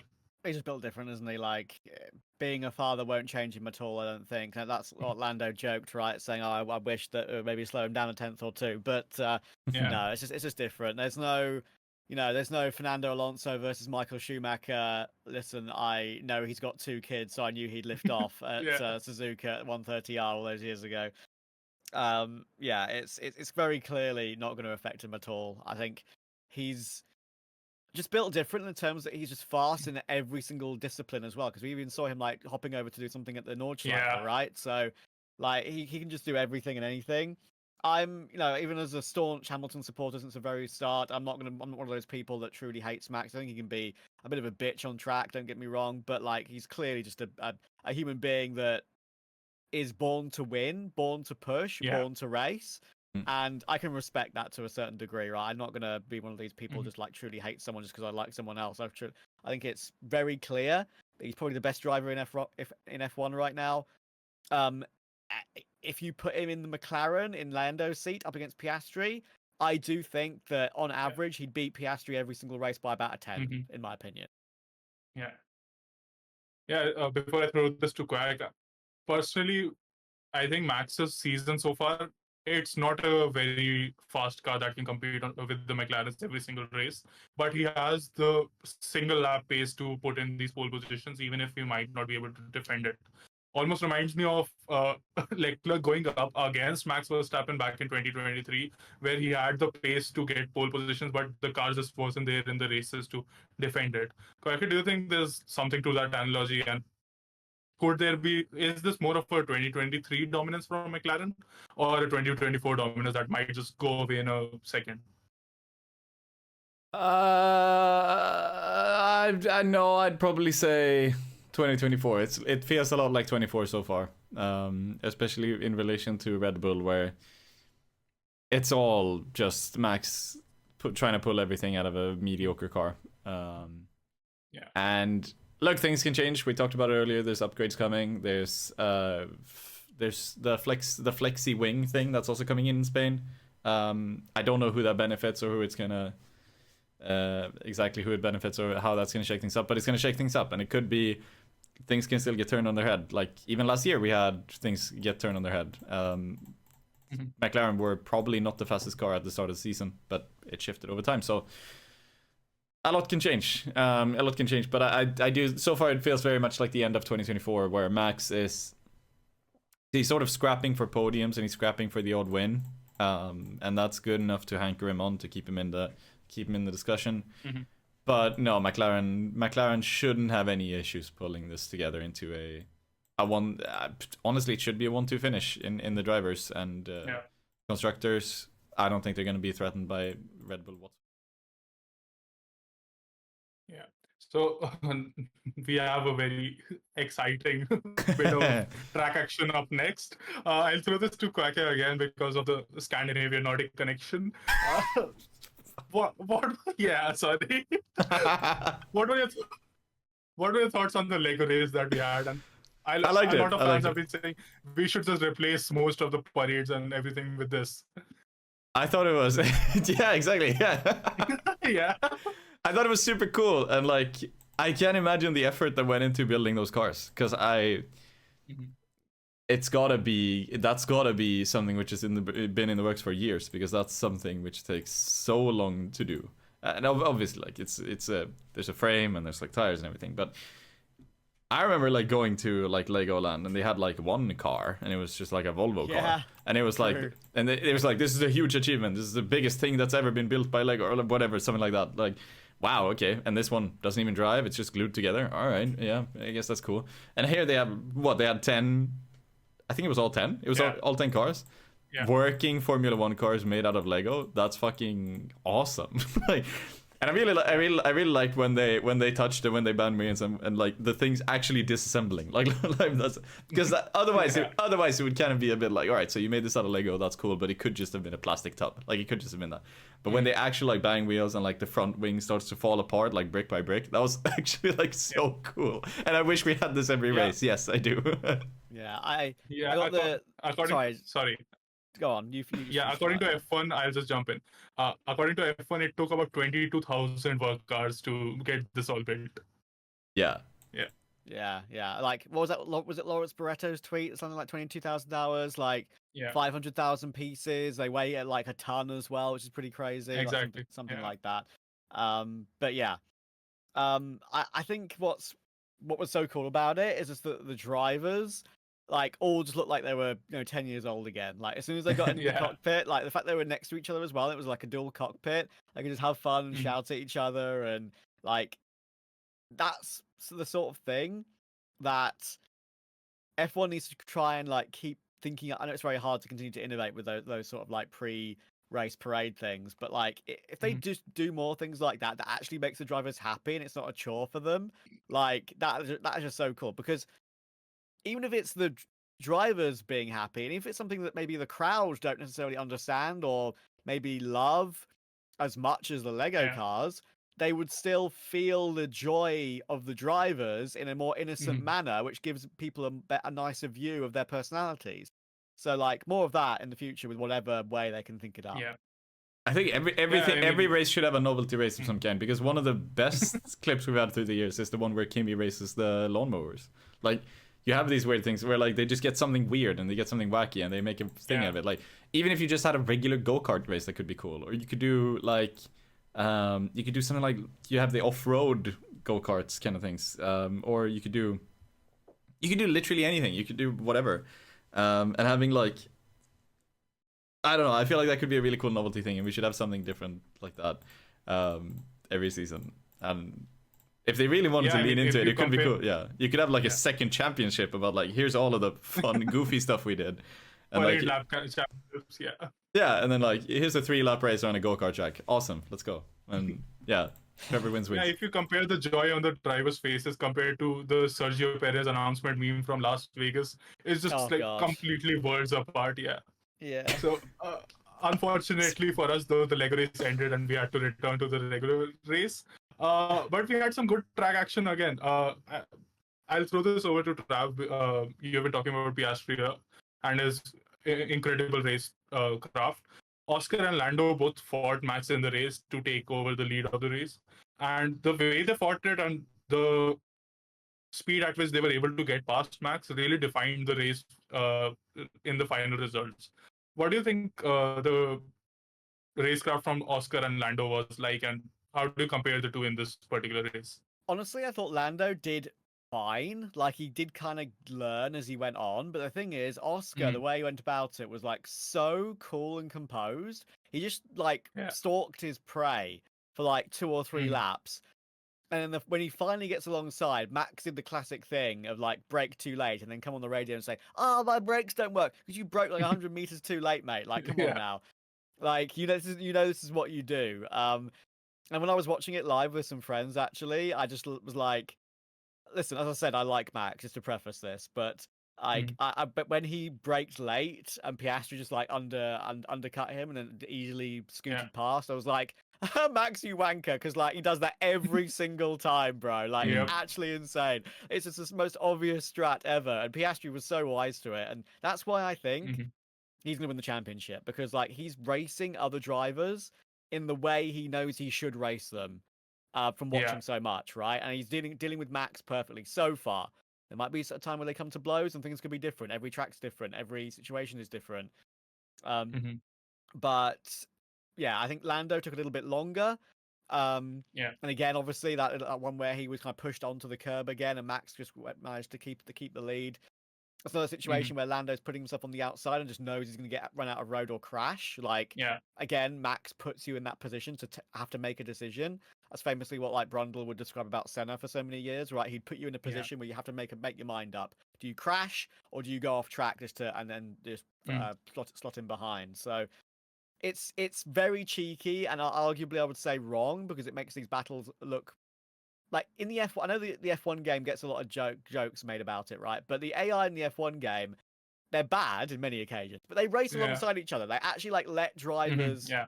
like they give the AI actual brains that maybe some of the actual drivers don't have, right? They let them come alongside each other. Maybe people, obviously the AI are less ruthless because it's a video game. I get that. Obviously, I am joking, but like that is what I wish we could have because something to enforce them actually going alongside each other at every single given possible moment. We saw Lewis versus was it Ocon Hmm. during the race, and he again Yeah. lined him up for a few laps and had a really nice clean overtake where they were alongside each other for a little bit. And I was like, okay, Max and Lando. I know it's Ferrari versus Haas. I know it's very different, but that's how you bloody well do it. Like you Mm. can race that way, and the result you want will eventually still come through. Yeah. So Lando, after the race, was saying in interviews that Max ruined his own race by fighting the McLarens. Given he was starting at pole, and after the fight, he was still probably going to be P3, which was the maximum potential for the Red Bull. Do you think there's any weight to what Lando is saying, or is it just more of digging his own grave in the media that he is so used to doing now? No, I don't think he did. Like he, that's kind of what I mean. He has to fight all of those races. Like every race, he has to fight all of the McLarens, and he has to fight with Yeah. everything because that's how he's gonna stay in the championship. I don't think he ruined this race. Mm. He would have ruined it if he just stayed out. He probably would have been fourth or third anyway. Like it's Yeah. if he just let them by and just resigned himself to, well, we're not racing these guys, let's just run on pace. No, nothing. Mm. I don't think anything would have changed. Well, I got more bad news for the Hamilton fan in our conversation now. Hamilton qualifies P12. Obviously, the move on Ocon is great, but he was only in that position because he was absolutely terrible in qualifying. The Ferrari's pace wasn't there either. Leclerc was, I think, ninth in qualifying, and both of the Williams out qualified both of the Ferraris. So, where do you think Ferrari stands right now? Is it just like game over for this season, or do you think they are also waiting for the Spanish race to change up the standing orders? As I kind of said earlier on in the call, like maybe later on in the season when things close up and teams switch focus, maybe Ferrari will then be able to get a couple more better results and more consistency. But yeah, like I do take solace from the fact that Charles is not doing too great either. Like he's only like 2/10 up the road on average or something, Yeah. right? Like it's really not that bad for a driver that is been so used to Mercedes. Like Antonelli has also grown up in Mercedes, and he's like through that program. But now he's in the race seat.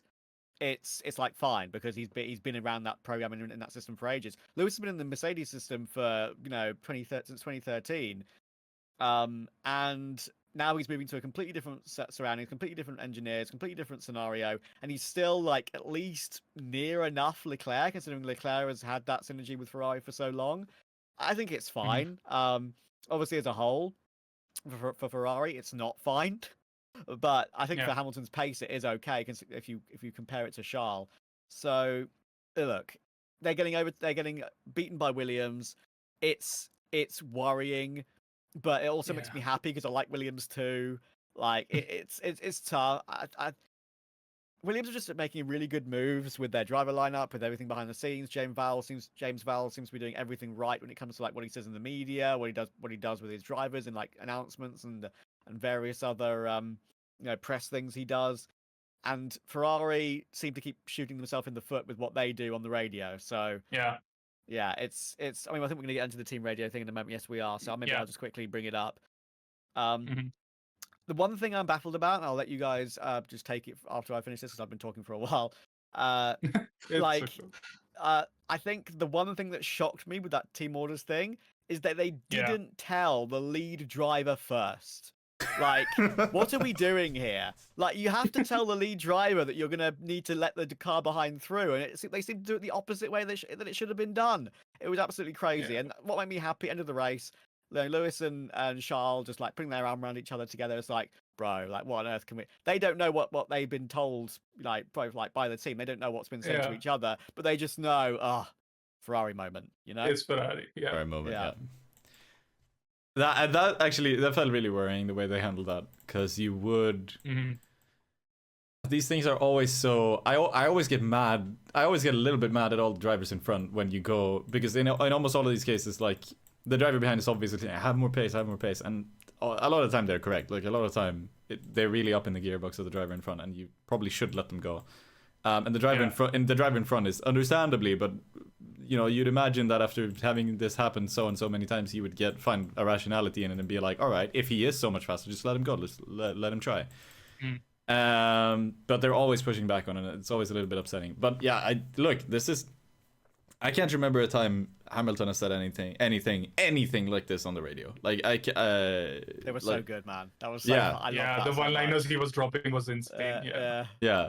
And that's like, look, he's been heated on the radio before. He's been complaining that stuff happens, but not in this way where like he's clearly frustrated with what the team are doing, and like he genuinely doesn't understand it, because in Mercedes he felt like, look, he'd have disagreements, but they were usually on the same page, in some way they were like, I understand where you're coming from, and like again, we're reading into like single lines of dialogue on radio which get played on TV, but like it does feel different in a way, and especially this early on, it does feel a little bit like, is this going to get ironed out, or is this going to get worse? And when it's Ferrari, I feel like it's going to get worse. I do think what thing I can relaxes me a little bit is like that Lewis was happy to say in the media afterwards, like, I spoke to Fred and I was like, Fred, calm down, it's okay. I've said what I've said, but it's because I care, I'm passionate, I'm a fighter. Yeah. And listen, respect what I say, because I do know what I'm talking about, even if maybe this is not the Ferrari way.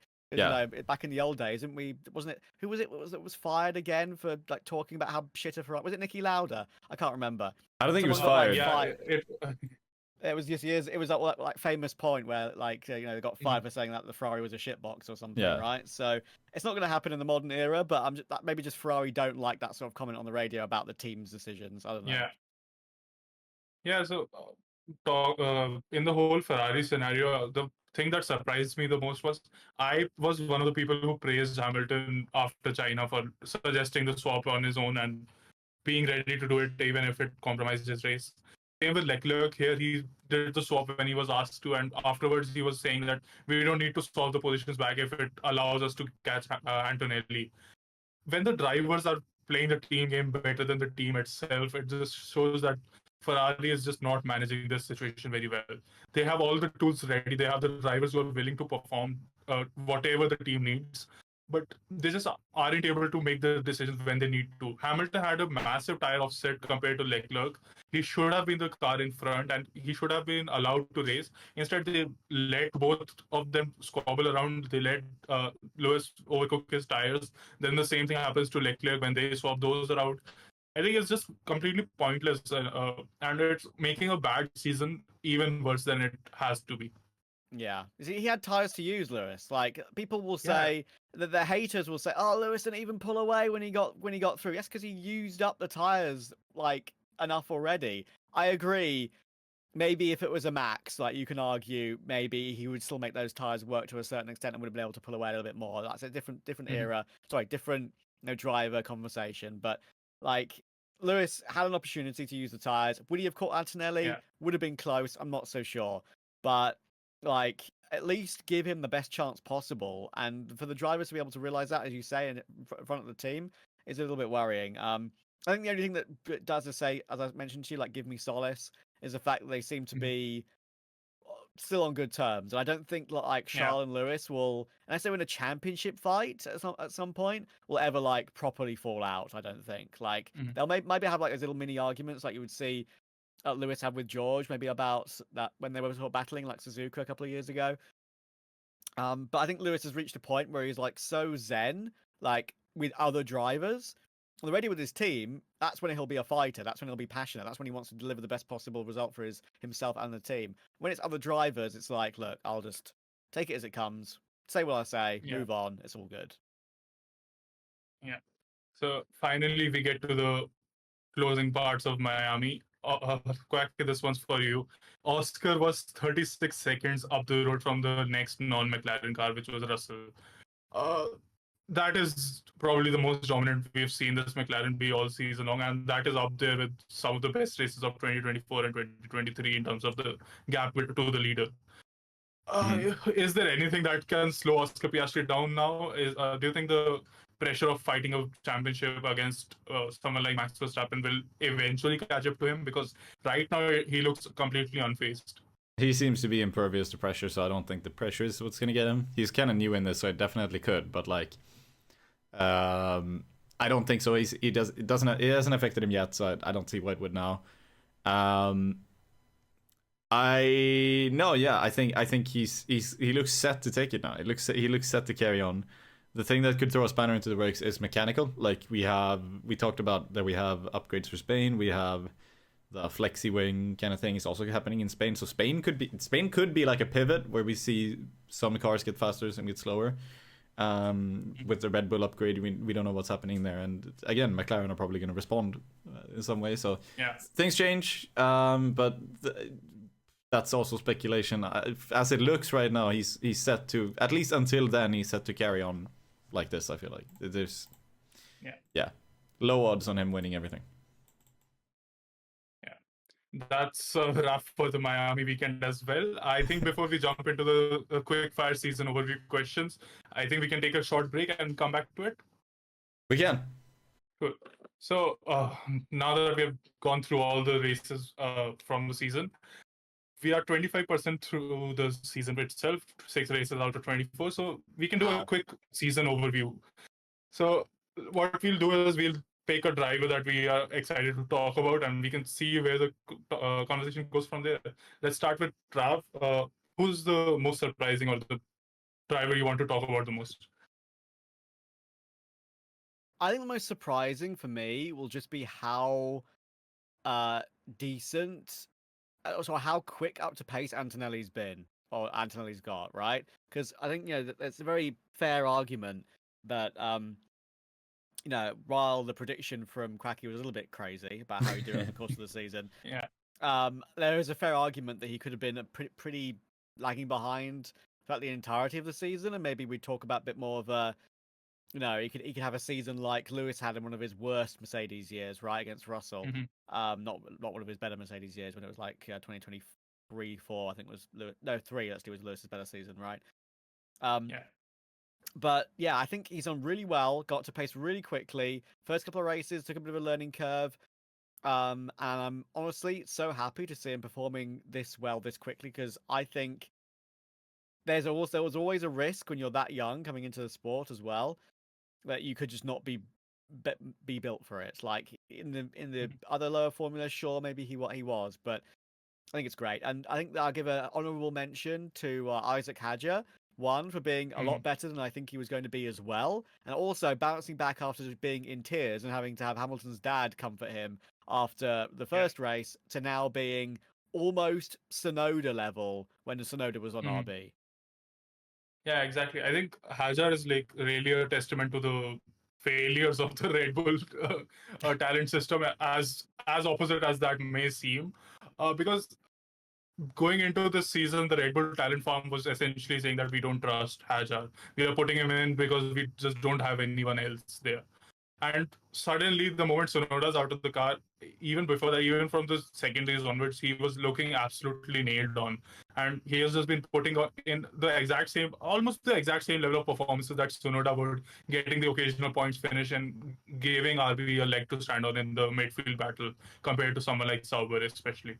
So I think Hajar, like you say, has been amazing. Antonelli, we've already waxed lyrical about for a while. So, Quacke, what do you think about the rookies that Travis talked about?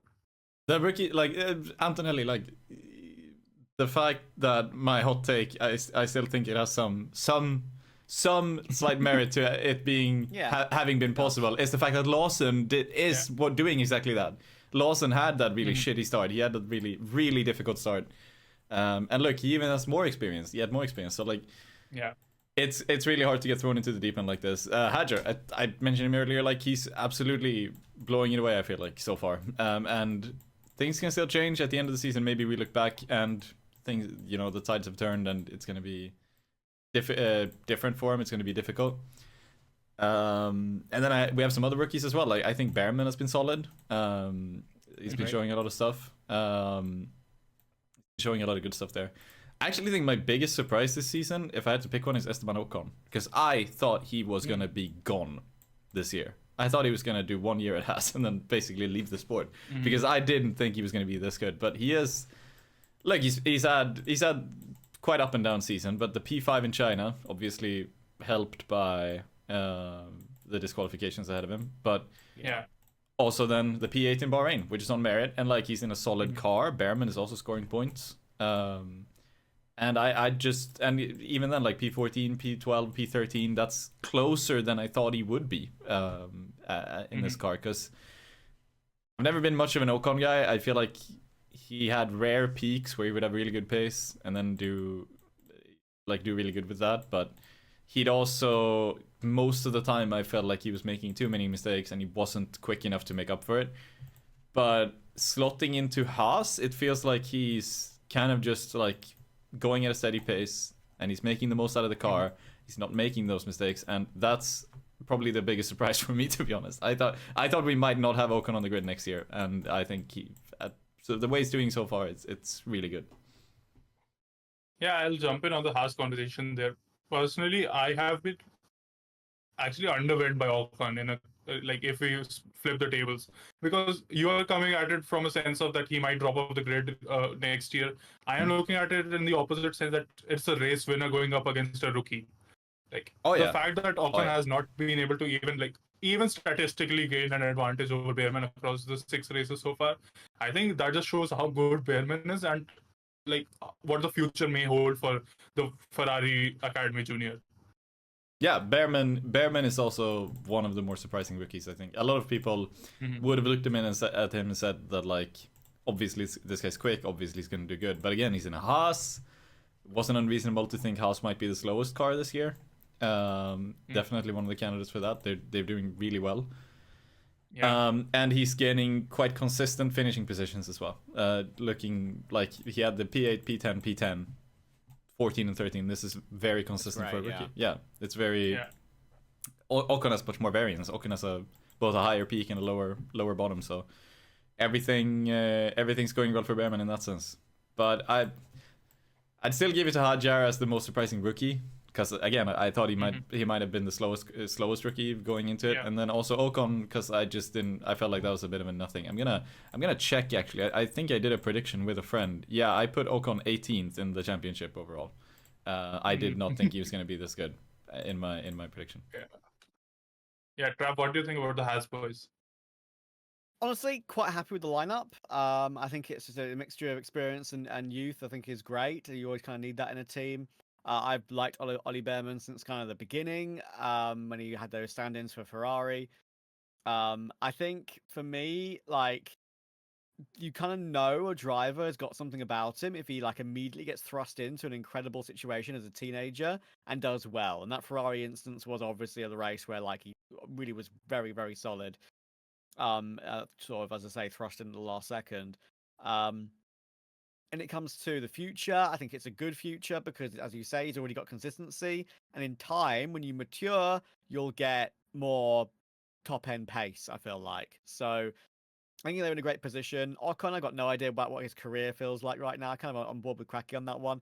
I just feel like Ocon's kind of like a nothing driver, which who can occasionally pop up and do really well, but you don't necessarily look out for him in the pack. Do you know what I mean? Like he's just there. He exists, and he's a good enough driver that deserves to be in Formula One, I think. But he just exists in the sport and as that sort of entity.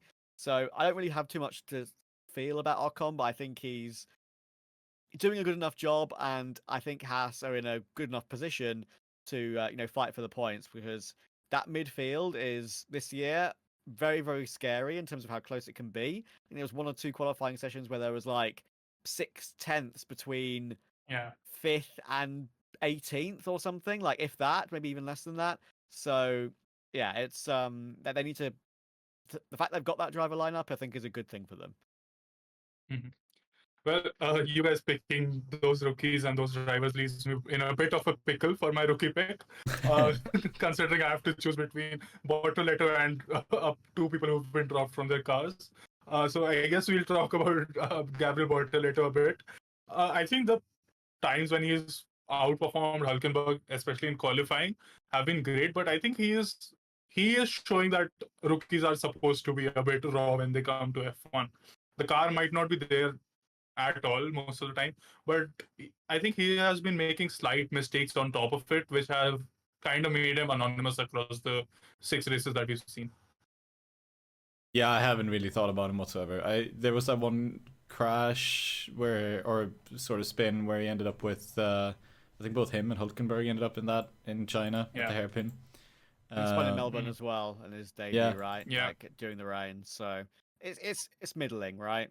Yeah. Like, it's very middling. It's very expected. The car is slow. Because Hulkenberg again, he had that P7 in Australia. That's good, but then nothing. And that's kind of where you would think that this car would be.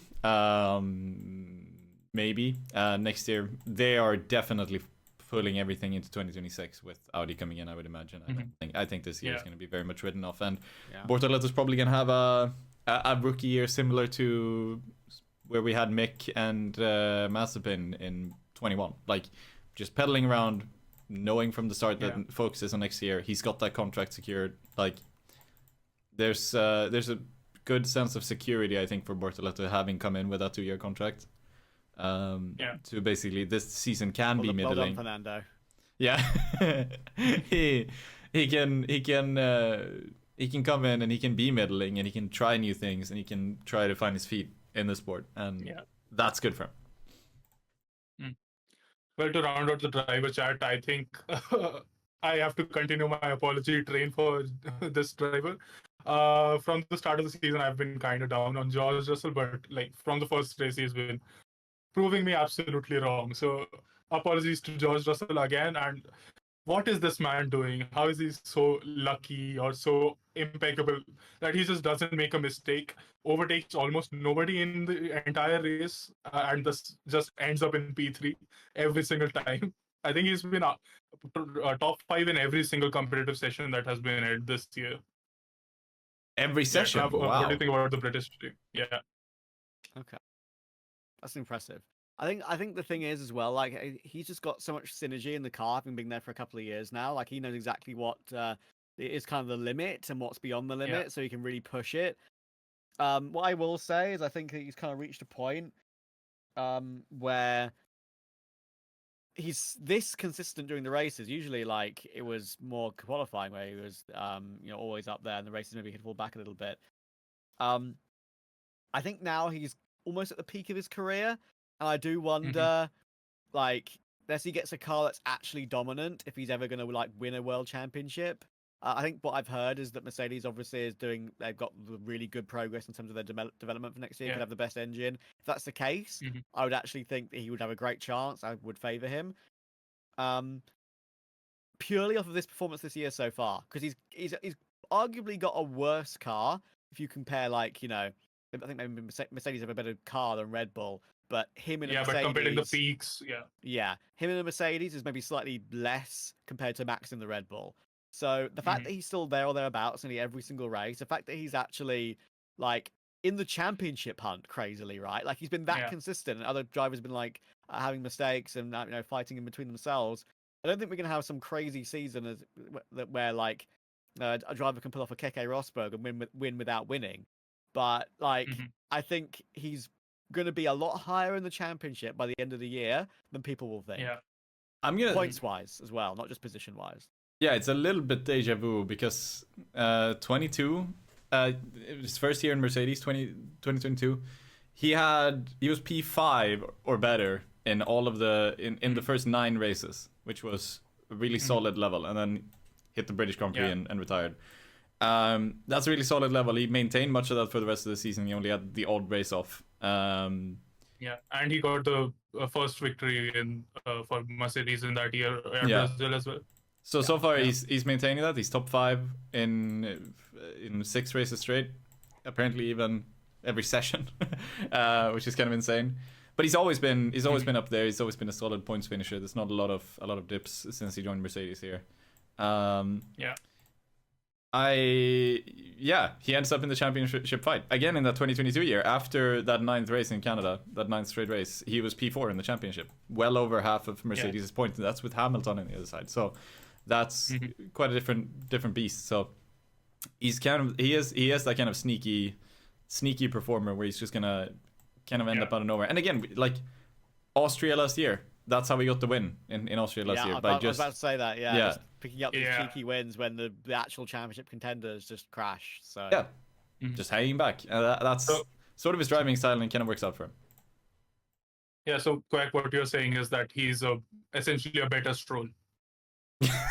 Yes, he's Stroll, but he can actually qualify, more or less. Yeah, and he can overtake on track as well. He can do it. Yeah, like Trav says, I think if he gets a really dominant Mercedes car, he can get a win. But there's also the question mark of, will he be at Mercedes when they get the dominant car? Because he still does not have a contract for 2026. Mercedes is still flirting with Max Verstappen on and off again. Do you think there's any chance that Russell gets dropped, or maybe Red Bull just pull the trigger and get Russell into their car instead, hoping that imagining that Max might leave, or maybe they can just make it work? We've seen crazier things. We have seen crazier things, but I just, that would feel ultra crazy. I just can't see a world in which, despite all these comments going back and forth, despite Red Bull being a mess internally, and even like random rumors on TikTok about Horner being sacked again, like just crazily coming out of nowhere. Like, I don't see a world in which Max would leave Red Bull yet. And if there's a performance clause, like there's been rumored, right, that there's below a certain point in the championship, and he thinks that Mercedes have got the slam dunk car for the future in 2026, which is what the rumors are about their engine, then who knows? But the thing is like Mercedes have now got Antonelli as their golden boy, right? So they can't drop him at this point. So it's really tough. I mean, we also have to remember that if Horner wants to get Russell into Red Bull, he'll have to go talk to Russell's manager, who is Toto Wolff. So that would be a fun conversation to have. So be a fly on the wall in that one. One final question for both of you. who will emerge as the leader of the midfield by the summer break? I think we've got Piastri. another like 5 or 6 races. The midfield. Yeah, I think we have to. I think we have to define Piastri alone midfield there. has Yeah. more. Yeah, He yeah. has I more think points than the anything. entirety of the midfield. It's fine. I'm kidding. Yeah, I'm kidding. yeah. I think anything below the top 4 teams. I am including Ferrari in the top 4 for now. Okay. All right. So So right now that would be Albon because he's P8. yep, Albon as the driver, and in terms of teams, it would be Williams. Then I don't really think I can argue with that. Honestly, I don't think there's actually any team that has got the consistency and driver lineup to match them. Like I had a little fun ranking thing with a friend before the season began. Like I think Williams have like the second or third strongest driver lineup. So like Yeah, I really think that puts them in great stead for the entire year, and I'm really looking forward to seeing what they can do with it. Yeah, I think Albon is going to be in either case, I think it's going to be a Williams driver because I don't see anybody, even with Ocon, like Ocon and Stroll are up there points wise. They have less than half of the points that Albon has, so it's hard to make that up. Yeah. In what is probably a slower car. Yeah, I guess I could see Sainz making a push. Yeah. Like I could see Sainz making a push somewhere like in the next quarter of the season, like making up until the season break. Just maybe he racks up a couple of P7 straight, and that could do something. I'm willing to make one maybe slightly wild prediction, which actually isn't that wild. I think Williams will get a podium this year. Ooh. I like that. That would mean they basically have to beat everyone except the McLarens. Yeah, but we've had crazier races, rain, retirements, so I'm convinced it's going to happen this year. With the fact they've got Sainz in play, he seems like that sort of driver that will pick up the pieces if necessary. Yeah. Albon's still got the pace. And what was It would be their first Williams podium since the Stroll one. 14? No, it'd be one of the Stroll ones, right? At Baku. Nerd emoji.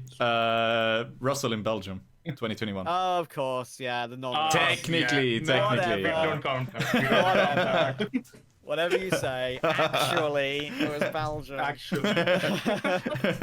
Yeah, P2 for Russell there.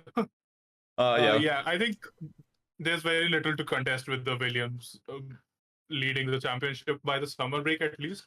Maybe across the whole year, since they have turned off development, maybe there's a chance someone else can put on a few more newer parts and barely get ahead. But I think the buffer that they've built right now and the fact that they're threatening to challenge Ferrari, at least on some races, I don't see them losing out. And honestly, that sets them up amazingly well for 2026, given they are already focusing on that year entirely. Yeah. So that's been everything that we had to talk about today. So thank you so much, Trav, for joining us. Of course. It's been great getting your insights and learning about everything that has gone through the history of F1. Hopefully we can get you on another show in a few, maybe this season, maybe another, and show some of the merch. Talking to you more. Show some of the merch. So, I'll just quickly show. I'll run you through so this is not all of it. I've got some like 07, 08 Vodafone McLaren era caps in my bedroom. But over here, this is my hat wall of F1 hats. So going from top to bottom, left to right, we've got Ferrari Monza edition and Ferrari Miami edition. We've got the Leclerc Monaco cap. Mercedes 2018 Hamilton cap with the burgundy one where he had that incredible pole lap. I think that's from that year. Yeah. McLaren Lando hat from one year when I actually liked him a bit more than I do now. This one of my favorites is the on the right there, which you can't really see it. I might get it actually quickly to show you better, but it's a Williams Martini racing hat with a classic Martini livery. Yeah, I love that. Classic. I love that. There's a Lewis UK edition Silverstone edition hat. There's a white one. That other UK flag one you can see is Fernando Alonso special cap when he was at McLaren one of those years for the Silverstone race. The one to the right of that I think actually is a Manor Grand Prix hat from 2017. And they had the red and blue livery, but unfortunately that's such a classic. They had a grey cap. If they had a red and blue cap, it would have been sick. But they had a grey cap, sadly. But that was like Manor's last ever season. That's one below that. I think is Lewis's first ever Mercedes season. Then we've got a Vettel Aston Martin cap. And at the very bottom, we've got two from McLaren. One of them is a special Lewis one from their 2008 championship victory one with like the wreaths on the side. And bottom left is Braun GP. Wow, cap. what a So- collection. Man, you have all the classics. Like, Yeah, in your I've collection. been. Yeah. I'm a bit like that. Maybe it's a bit of a cheaper hobby than I like going out drinking or fucking like buying shirts and hoodies and everything because caps are usually the cheapest option for F1 merch. So Yeah. I've gone for that, and I've got some for birthdays over the years, dating back as I say to like 07. As I say in the other room, I got the Vodafone McLaren era ones, which are the Chrome McLaren era, as you can see here, is the era that I grew up with. So Yeah. appreciate you letting me Yeah, show it so- off. Yeah. So really need to step up my F1 merch game now. Oh yeah, Thank you I've got to say, yeah. I've got to say, also in my wardrobe in my bedroom, I have a the Gulf McLaren hoodie from like 2 years ago. Oh. The Gulf livery from Monaco. Yeah. That the blue and the orange. It's. I haven't even worn it yet. That's how much I love it. I want to keep it in pristine condition. I've had it for like 2 years and I've not even worn it. Wow. That's incredible, man. Yeah. Well, thank you once again for joining us, and course, man. we'll Pleasure. catch. Yeah, we'll hopefully be back with another episode soon. Till then, see you all.